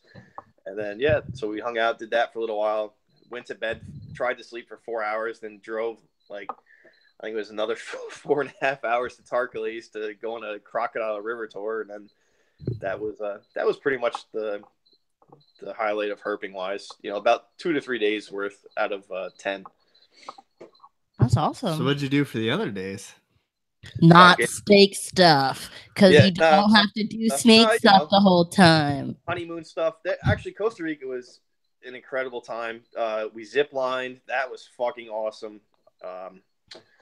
We did a horseback riding, which terrified me, but she loves, so we do it when we go away. I don't know. I've never been great on horses. They make me nervous, which is weird. But she loves it, so we've done it. We did it in Puerto Rico, and then right? No, I'm sorry, not Puerto Rico, St. Thomas, and then we did it in Costa Rica, and stuff like that. A lot of beach stuff, snorkeling, all that. It was really incredible. I highly recommend anyone that loves this shit to go to Costa Rica. Yeah. It's a trip. There you go. There I go. What? Possibility. Nope. I already told you where I want to go. Where do you want to go? Fiji. Oh, fuck yeah. Well, it's funny. We actually she wanted to go. There's a cruise that leaves from Australia that apparently does like New Caledonia and some of the islands out there. But her block of time off was offset from that cruise by like a couple days, so it didn't work out. Oh, damn. So yeah, we're hoping to do that. I don't know, sometime in the next couple of years. This year's That rough. sounds awesome. I mean, we can do like Madagascar. Yeah. Or Fiji, and we can do New Caledonia, and Tasmania's there, and New Zealand. We can do all of it. Yeah, sounds good. I actually agree with you for once. Oh, you know, it's funny though. The only reason I was able to name all those countries that are near each other is because I taught one of my students the countries, like today? the states in Australia today. I literally did it. I taught him it this morning, and I even had to ask my co-teacher. I was like, "Wait, how do I explain Australia? Because it's a continent and a country." It's like I don't know how to teach I don't know what they call them, but they're supposedly called states. I would love to get there. Do you have any plans to get over to Australia? Zero actual plans. Of course, I'd love to. But yeah, no actual plans. I don't know. I feel like if we go there, it's probably going to be to do that cruise that she wants to do, because New Caledonia obviously is the geckos that she works with, so that's high on the list. I'd love to get to Australia, but I have nothing actual planned for it. Did you see Dave Kaufman's videos on he just went to New Caledonia? I saw. Yeah, I did see. Was he the one who put the crested gecko out one? That one? Yeah. Ooh, I'll have to watch that. So he found some cresteds on New Caledonia. So yeah, I watched that a little bit the other night, actually. Yeah, that was pretty cool. So I mean, that would be a super cool place to check out. Yeah, she really wants to go to that, and not anything like that. Like I said, I'm lucky enough that it seems like every vacation we do, there's always cool animal shit involved, because she loves that too. So like that would be awesome to do. I'm sure we'll get over there eventually. Yeah, I think people will be pissed off if we don't talk about jungle carpets. By the way, it's like it's weird because it's like the most normal thing. That and someone asked a while ago what your thoughts on carpandros are. I forgot to ask that. Here's the thing: I'm not a hybrid guy. I'm not a morph guy. Everybody knows that. Pretty much anybody that's been around carpets for more than a year knows that. I think that's why they're poking. Yeah, they're poking the bear. I'm not gonna feed those trolls. It's probably fucking no. Yeah, no, it's not my thing. But I have so many friends that work with it. Do what you want. It's not my thing. As long as you're representing anything you produce correctly, I don't have a problem. It is what it is. What did you show me this weekend? Ivory. Oh yeah, do you see those? Nick Mutton released the picture of that male ivory. That was pretty. I liked that. He's been working on them for a quarter century. Those are nice. I'm a black and yellow guy. To be honest, I've said this recently, and I consider myself at this point semi-retired from carpets. And what I mean by that is I'm not actively growing that part of my collection. It's just there's no more reason for me to. The carpet that market's getting more and more. It's not flooded, but it's getting higher. So people are doing that for you for sure. Huh? People are definitely working that corner for you. Yeah, 100%. So like, yeah, I've been saying lately. I've gone back and forth with it in my mind for probably the last couple of years. I just sold a female that I had no reason to keep anymore. I have plenty of the bloodline. An adult, I grew up. Yeah, I've said a couple times recently, I am considering myself semi-retired from carpets, because honestly, it doesn't fucking matter for me to breed carpets. I like trying to do stuff that it's like the scrubs and the white lips and the sabus aren't really being bred, so I'd like to do that. I like supporting my wife and her stuff. Oh. Sorry. I almost just decapitated myself with a light. I'm so scared. So you know. So scared. Nice. All right. What the fuck? I'm sorry. Sorry. Yeah, You're supporting your wife. I want to move on to shit that you actually want to talk about, you know.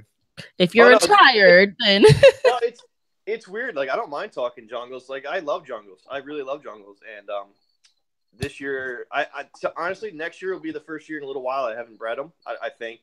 I say that now, but I'm not sure. But I'm pretty sure I'm not breeding any jungles next year. I have a female sitting on eggs right now. She's incubating them. Suna, who was from Balin.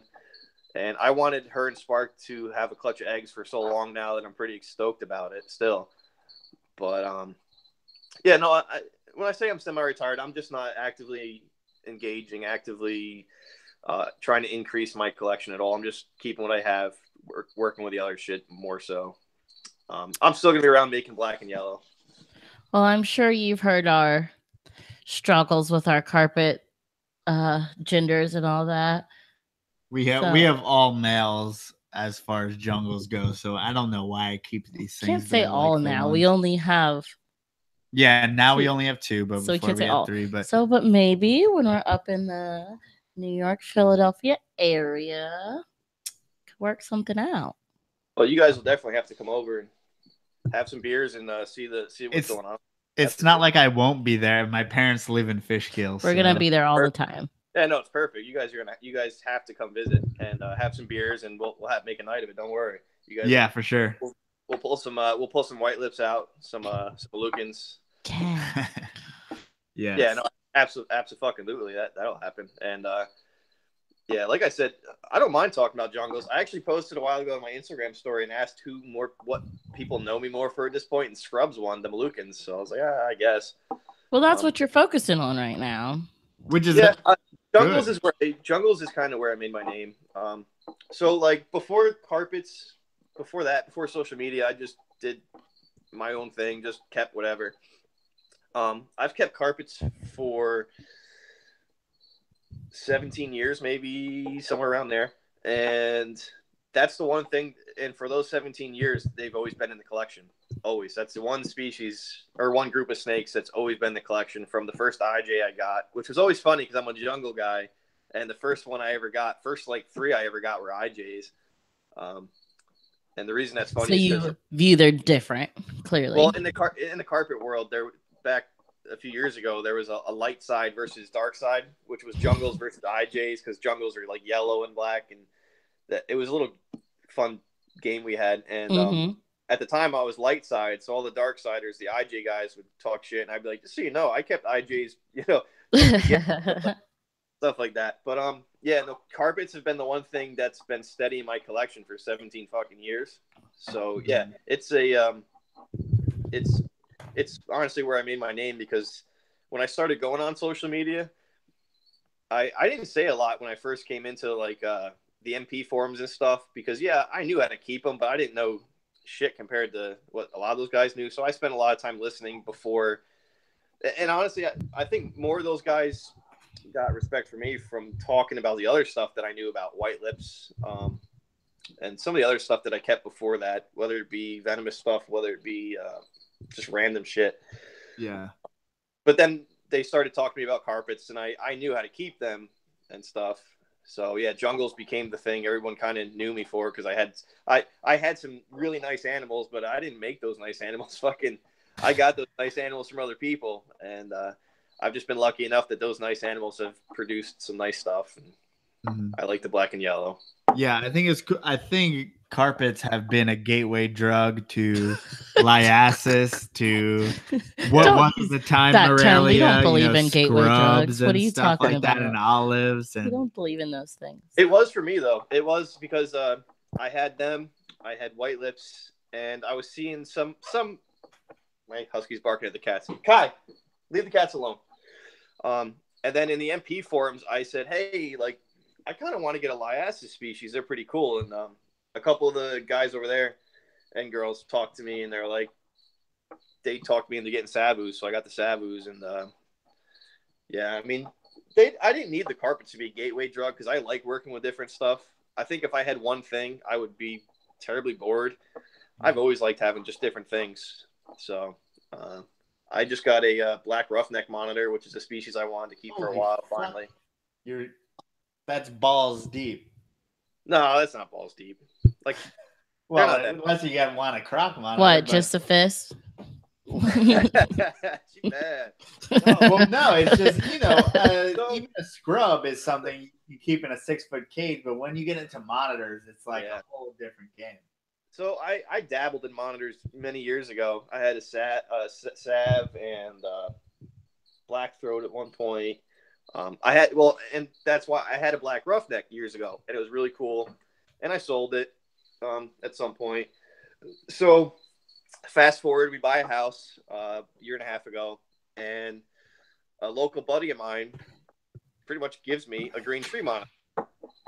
So we have a green tree monitor, and the only reason we have that is because she wanted it, to be honest with you. So we have that, and I had been thinking about getting a black roughneck again because I really like the species. They're fucking cool looking, and eventually, the right one came along. I paid for it, and fucking, he's in my basement right now. The green tree's right here until I build 2 bigger cages in the basement. But yeah, they're both going to be in the basement in big old cages. His and hers monitors, I keep saying. The green trees is hers technically, and then the black roughneck's mine. But yeah, but that's kind of the reason I sold a couple carpets too, because I was like, I just kind of want to keep some shit that I want to keep. I don't need to fucking have a million carpets. Like, I have plenty. Yeah. So I had adult female that I grew up that was really nice. And but I had plenty of scattershot blood because Mike Curtin's a really good personal friend of mine. And I was like, I have so much scattershot blood already. Like, I really don't need another adult female. So I made the hard choice and sold her. And that was kind of the catalyst to making the decision to slow down the jungles.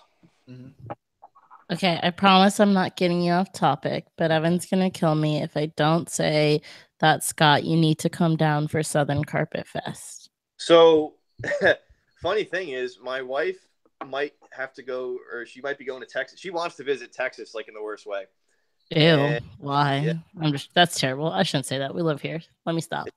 She's been in a lot of places, way more places than I've been, and she really wants to go to Texas for the big state fair down there or some shit. Oh my God, that is the biggest headache thing I've ever. It's a different world. Like, he never went. I've gone. It's a different world. It's something everyone should experience. Yeah, and that's what it is. But like, oh my God, it's so many people overweight eating fried foods. No, really? Fat people. Joe, she's never been to the Dutchess County Fair, bro.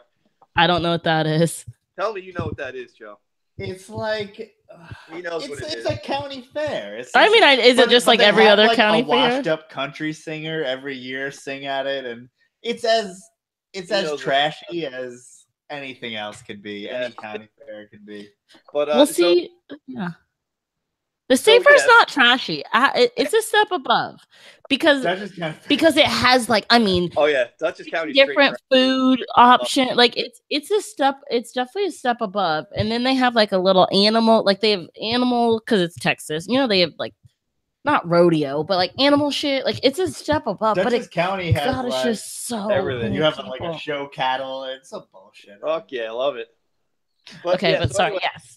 No, but my wife in the last week or so, I guess I won't go into too much detail about the shit going on with her job, but her job, I guess, might be getting a new facility down there.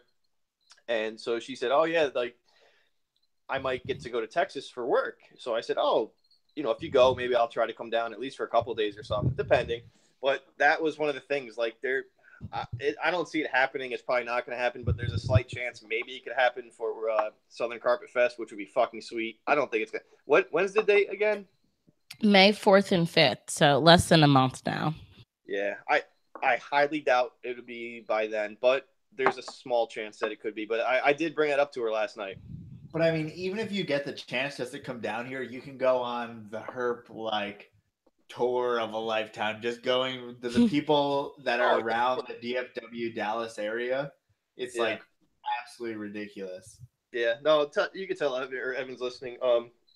I eventually I'll get down there. It's very hard to get away, but it's in my mind. I do want to go to other Carpet Fest. I've only been to Northeast. I've gone to all but the first one. So like I'm a staple there at this point. But yeah, no, if it works out, I'd love to get down there for it. I'll try eventually. And what I meant to ask earlier, but what do you see the future of your collection and the future of all the social media stuff that you're doing? I don't know. We'll see. Collection wise, it's weird. I'm in a weird state recently. I'm kind of in the most satisfied mood I've been. Like, I don't feel the need to I don't know. If I could think about it and be like, oh, maybe I want this species or that species. There's not very many I could tell you I would want. There's some, but most of them I really can't keep. There's some venomous stuff. I'm not going to keep venomous, especially legally. But Sure, like a croc monitor or something, like within the bounds of what I can actually do and keep. Right. There's not very many things left that I'm like, oh, I really want to get that right now. I'm as most satisfied I think I've maybe have ever been with my collection. I really have been enjoying my wife's building her collection and getting her stuff going. As far as social media, it is what it is. Whatever happens, happens. Like I said, I'm trying to push that, but I don't really give a fuck. But I would hope that it takes off better and that I can make the right shit cool, the right mindsets, self-awareness, all that stuff I talk about in my blogs, the right way. I hope that like newer keepers will hear some of the shit and just think a little bit more than if they go into some of these stupid ball python groups and hear a bunch of bullshit that from people that don't know what the fuck they're talking about. So I don't hate ball pythons. Let me say, ball pythons are great. No. Make it clear. I don't hate, and there's a lot of people that hated on me last time I was in NPR for fucking some things. They think I hate morphs. You fucked some things? They thought I hate like morphs and stuff like that, and I'm like, oh, I fucking have kept morphs and bred morphs before you guys even kept carpets, so shut the fuck up. I don't hate that stuff. I hate. It's just not what you're into right now. It's right. I was not strongly into it then. I mean, I had granite IJs and stuff like that. Beautiful animals. No, it's not what I'm into, but at the same time, it's not the animals I hate or the fact that you work with genetics. It's just it's the mindset that often comes with that. There was someone in the scrub group today talking about albino scrubs, and they're like, oh, that we really need to focus on morphs in the breed. I said, what the fuck are you talking about? I said, the last oh god, scrub. And I get it. He was very respectful, and I'm not being an asshole about it. What I'm saying is they're not very commonly bred. So like the last thing we need to fucking worry about is morphs with them. But it's weird because that might be the one thing that makes people actually breed them. No, those people have no chance of fucking breeding them if they're worried about them. Hey, man, there's multiple people with ponytails that will breed albino scrubs. Yeah, he can keep trying. He doesn't even have fucking. He'll never breed scrubs. I was mentioning a couple people. You've narrowed it down to one. I'm uncomfortable. Oh yeah, not trying to call anyone out. Yeah. But, no, it's and it's weird. Like there's someone else who may have success with Bolines, and I was gonna. It might be surprising. How dare you? I know who you're talking about, and it's the other ponytail. I don't know. Is it? I don't know what the person looks like. You might be right. I think you are, but I know I was, and no disrespect to that person. I was really surprised that I don't know. It's too early to really say that, but. Oh, you may be talking about a different one. Okay, this is why we should just stop talking about people. We're just talking shit now. Just stop. Yeah, but you get the mindset. All I'm trying to say is I don't hate morphs. I don't hate ball pythons. We have ball pythons here. It's the mindset you see in a lot of those groups, and unfortunately, my problem is ball pythons are so popular. There's so many people involved that misinformation gets just mass spread, and that just fucks everything up. When they try to go somewhere else, like they come over to carpets and they try to say shit. And I've told people this in my blogs and stuff. When you go into a new group of something you're not experienced with, just be quiet for a while and just listen. People don't do that.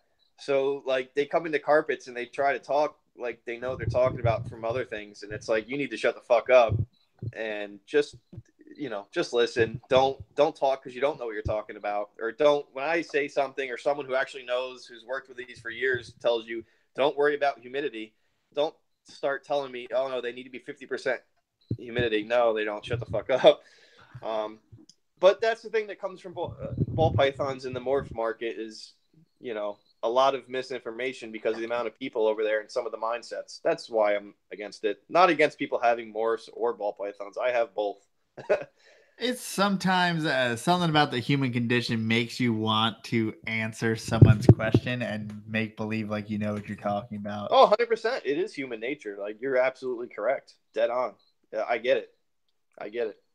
Yeah, but it's like, then again, like the last thing I ever wanted when I was, and I'm still pretty fresh, especially in some of these, when I first got an Amazon Treepo, I'm not going to tell people that I know about Amazon Treepos because I don't know dick. Yeah, until like until I breed something or at least keep it successfully throughout the whole life cycle, like it's just hard to say anything. When I got my mossy leaf tails or any of the other weird things, my Clemorite day geckos, which are pretty cool. Well, they're hers, but I like them a lot.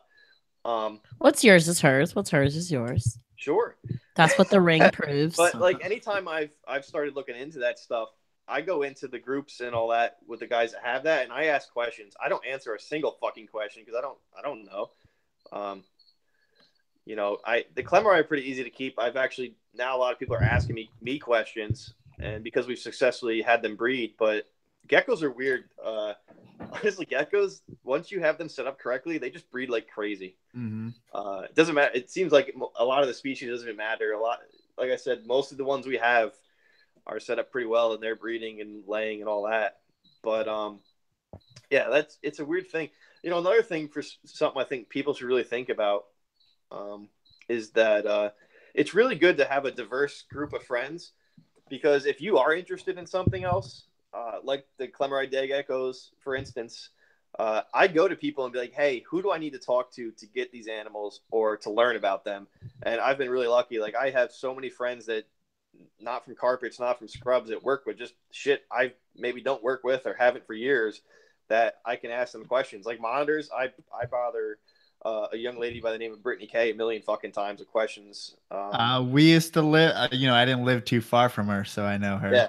She lives down in Florida now, but like I bothered her a lot with monitor questions, and I've kept a black roughneck before, but I just haven't felt comfortable with like making sure it's thriving.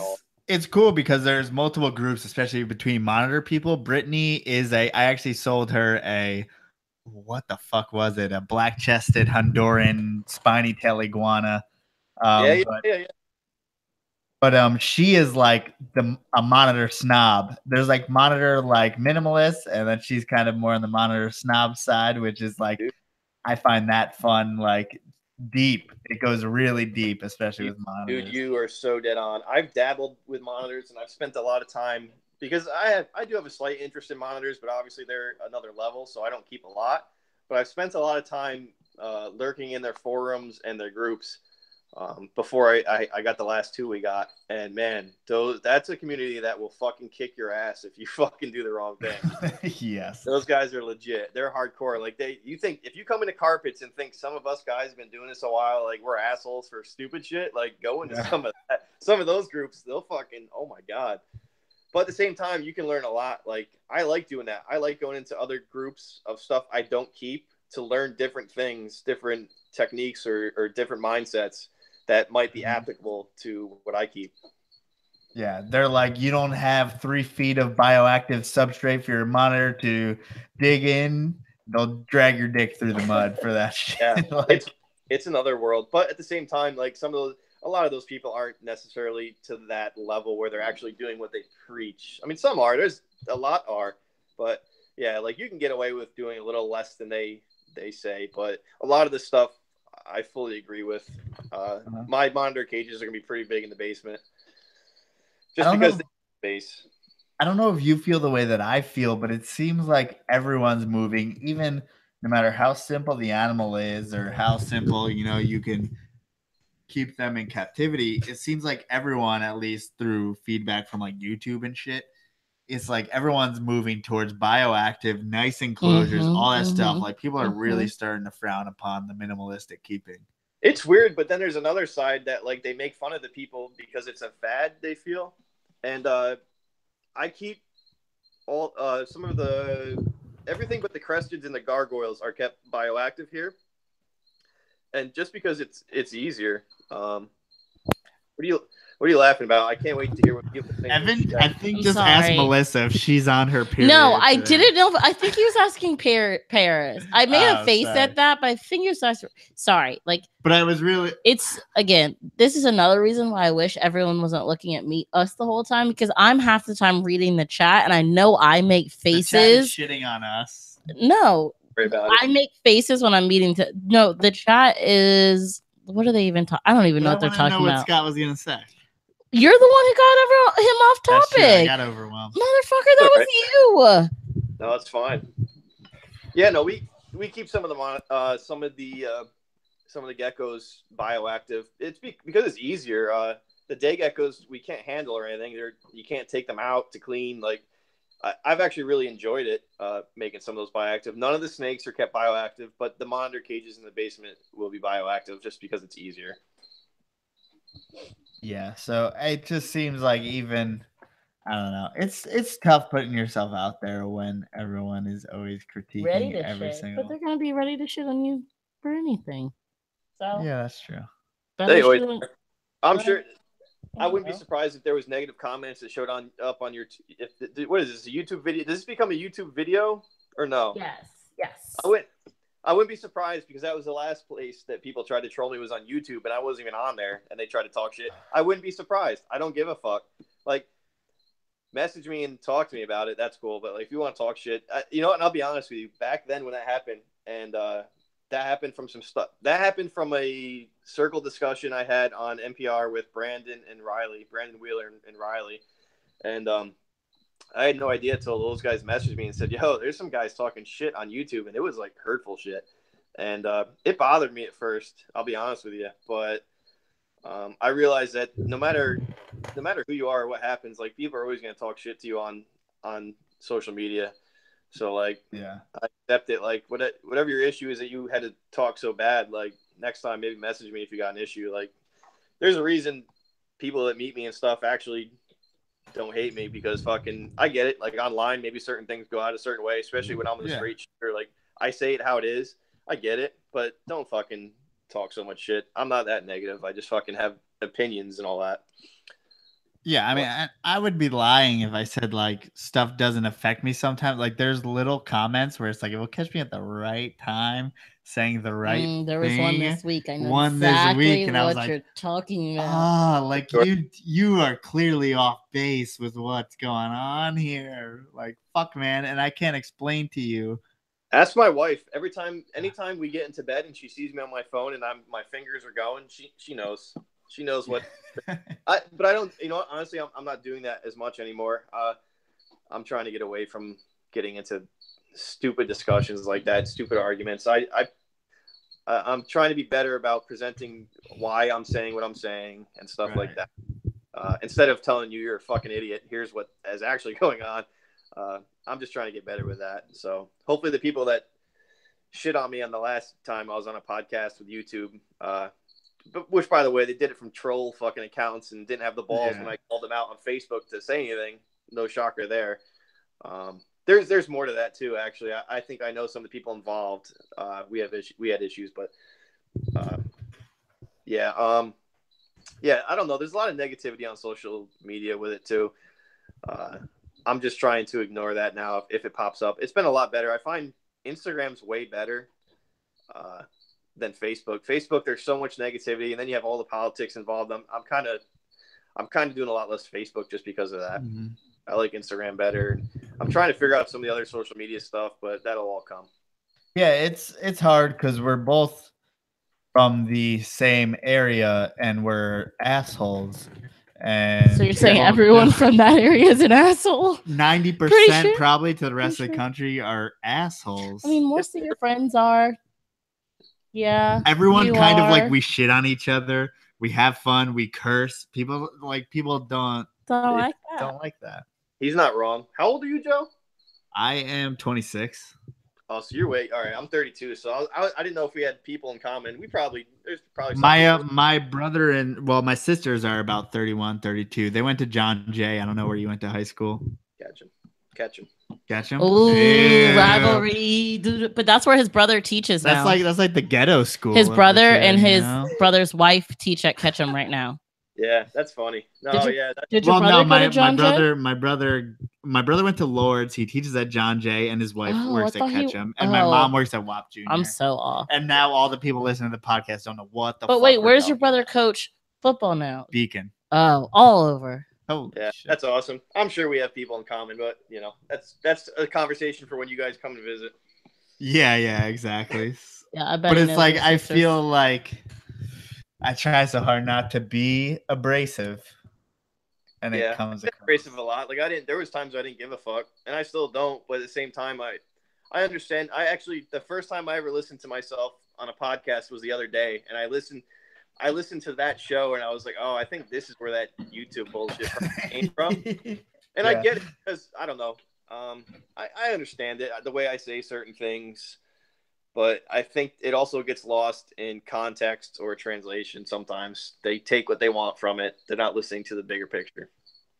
Right. Yeah. I think really kind of where a lot of things stem with the whole reptile community is that we're all very passionate about it. And I hate using the word fucking passionate about it, but we're all very intense about it. And like, if someone doesn't see the same way, sometimes we fucking freak out and get all upset about it. It's honestly, it's politics. It's exactly like politics. There's usually two ways.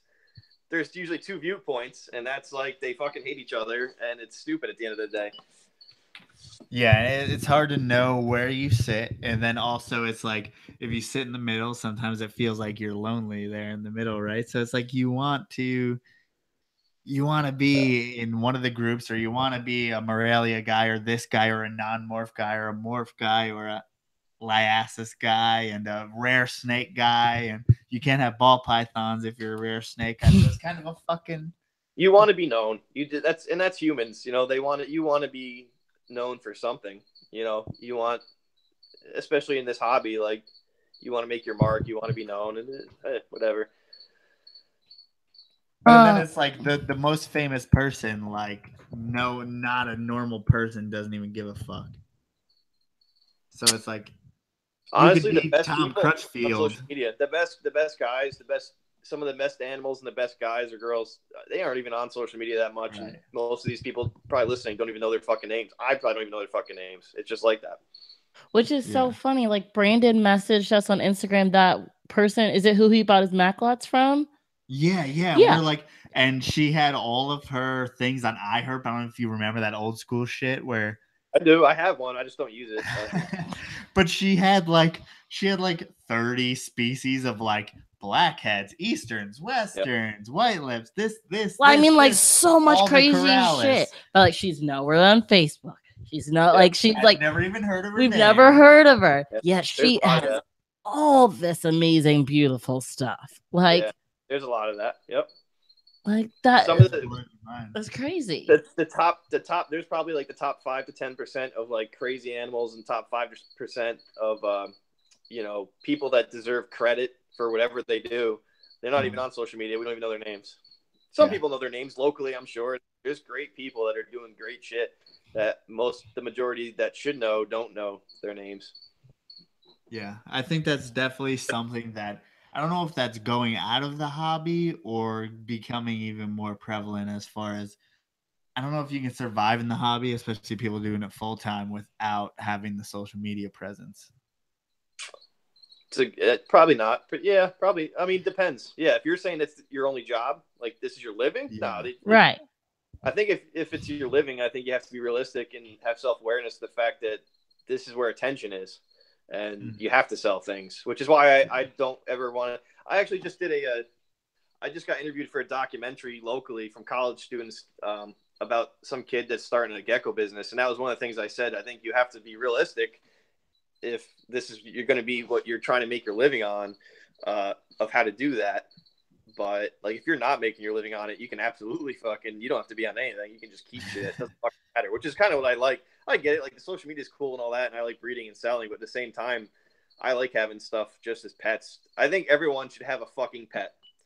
One fucking reptile or whatever, amphibian, just as a fucking pet. Don't breed it, because that's the mindset. That's more so than everything now.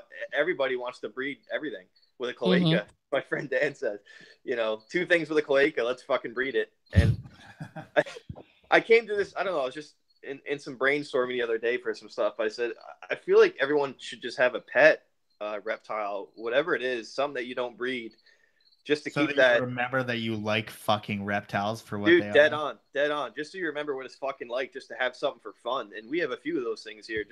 We have a tortoise, the monitors.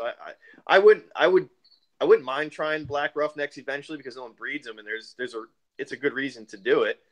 But we have a frog that last I knew, nobody has bred it in captivity. I think someone maybe in Europe did. This was a few years ago that I looked into it. I don't know if anyone has now. But yeah, we have multiple things where it's like, I don't give a fuck. Like, I don't care if we're not trying to breed them. They're just pets. And I really think everyone should have a pet to, like you said, remember why we fucking do this. Yeah. Keep grounded. So I have two final questions. First one, would you ever want to make this your sole source of income? Absolutely not. Absolutely not. Okay. I don't know. Like, it's a pretty good hobby, and like, I don't want to ever have to be so pressured to pay my bills based on animal breeding and selling. Both me and my wife have careers. We make a decent living for New York. I don't want to ever have to get to the point where, like I said, that's like the mortgage is due and we're hurting and we just lost a clutch of eggs or something. That takes the fun out of it for me. There's some people that do it. I have friends that do it. Nick does it. Nick does it as that's his Godfather. Business. Yeah, and I just don't want to do it. I don't want to take the chance on taking the fun out of it for me. I understand that. And totally different question, but you talked about like you've been in this or in the snakes world for such a while. That's not English, such a while. That's not how you say it. Hey. How do you feel, or what's the biggest change you feel like you have seen in the snake community over, past 15 so years? I think that's twofold, and it's kind of things I touched on. Was one, social media has become a big part of it. Obviously, there was no social media back then. There was King Snake and there was Fauna, and that was about it.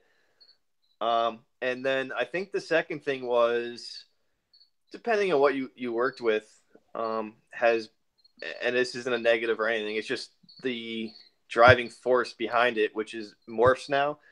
Back when I first started, we didn't care about morphs. We didn't even think about morphs or talk about morphs. It was keeping a lot of things and trying to get them to survive, honestly.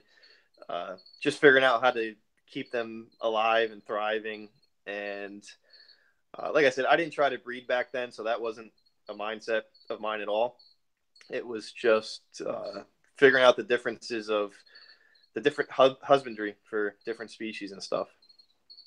So I think that was the two things: a different mindset of what drives it, and then social media, I guess. Absolutely. So if anyone want to get in touch with you, where can they get in touch with you? These days, Facebook. It's funny. I always love this question when Eric and Owen ask it because I don't have a business, so I don't tell you a website. You can always friend me on Facebook, message me on Facebook, Scott Borden. These days, I'm fucking on Instagram a lot, and as we said, it's NYHerp, all one word, NYHERP _revolution. That's on Instagram. I'm also on like Twitter and Vero, but I don't know. Those aren't like, I'm on there a little bit, but not super active. Just trying them out. I don't know. I do pretty well on Instagram. Like I got that down. At least how to use it. Like Twitter and Vero aren't as popular, at least with me, but they're both just my name. And then yeah, if anybody else, maybe listening doesn't have those, you can always email me. It's morelialife33@gmail.com. Oh yeah. How long have you had that email? Huh? How long have you had that email? Honestly, not that long. Fucking, I've had other emails. Like I had an email for a long time that was like Viper ZZ, an AOL email, but like that one's pretty incriminating. Well, it was weird though. A couple of emails I had, fucking, like I kept like getting locked out of them if I forgot the password or some shit, and I had issues with them. So this is the Morelia one's semi-newer one, maybe a year old only. Mm-hmm. What do you have to say for us? You can do it. I need to answer the phone in the chat. All right. You can find us at PortCityPythons.com, PortCityPythons on Instagram, From the Ground Up on the podcast. You're fucking listening to it. Come on, guys. What else do we need? Nothing. Carver Fest, you heard it. I believe that's the first weekend in May or so. Hit us up if you have any questions about that or questions about anything else. We can get you in touch with the right people. Someone has a question about breeding carpets and asked if we had a video. I know we don't have any videos because we never bred carpets, but where can we direct them to? Nick Mutton wrote a book and it's called The Complete Carpet Python. And just said that. Okay, never mind. we're all mental midgets compared to what's in that book. So you might as well just What did you just say? Mental midgets, meaning like I have bullshit. never. Bullshit. It's fucking, It is. It's a good book, and I have it. It's my Bible. But if you want to breed carpets, buy a male and a female, grow them up for about 4 years, and put them together. They'll fucking breed. It's easy. It really is. Make sure they're male and female. Put them together. There you go. See, where I went wrong is I got all males, and they start fighting each other. Don't do that. I don't know. I feel stupid sometimes because jungles, I just have it easy, I guess. I've had luck. But if they have questions, like you said, email any of us in the carpet community. They can always hit me up. I always answer any questions. It's not that hard to breed carpets. Put them together when they're a few years old. There you go. I can't tell you, but hit up Scott or someone else or figure it out. Google it. Yes, we can tell you how not to. All right, guys. Thank you so much for joining us. Yes. Thank you for having me on, guys. Very enjoyable. Yes, stick around for 1 second. Yes, Scott, stay on for a second. Everyone else, someone just asked, is Carpet Fest 18 plus? No, it is not 18 plus. I mean, I feel like Northeast. As long as your parents don't care about a little bit of I don't know how old you are, but Mike Curtin's kids are a riot, so that's all. Spices or herbs going around. Oh God, stop! Okay. But yes, everyone, thank you for watching. We will be back next week at 6 p.m. Central. 6 p.m. Central Time, 7 p.m. Eastern Time. And next week we will have on Howard Redding. Oh, Howard, you guys got another East Coast ginge coming at you live. He's the guy who's made me try to be better too. He's been my mentor that trying to be more direct with how I talk to people. Howard's good people. You'll enjoy him. Well, I mean, we didn't get to see your face this week, but if you saw Howard and Scott, you may not realize the difference. You can see us both at Carpet Fest. It's a fun time. There you go. Yes. So join us next week. Bye. Is that how I ended? Everyone watching except Scott.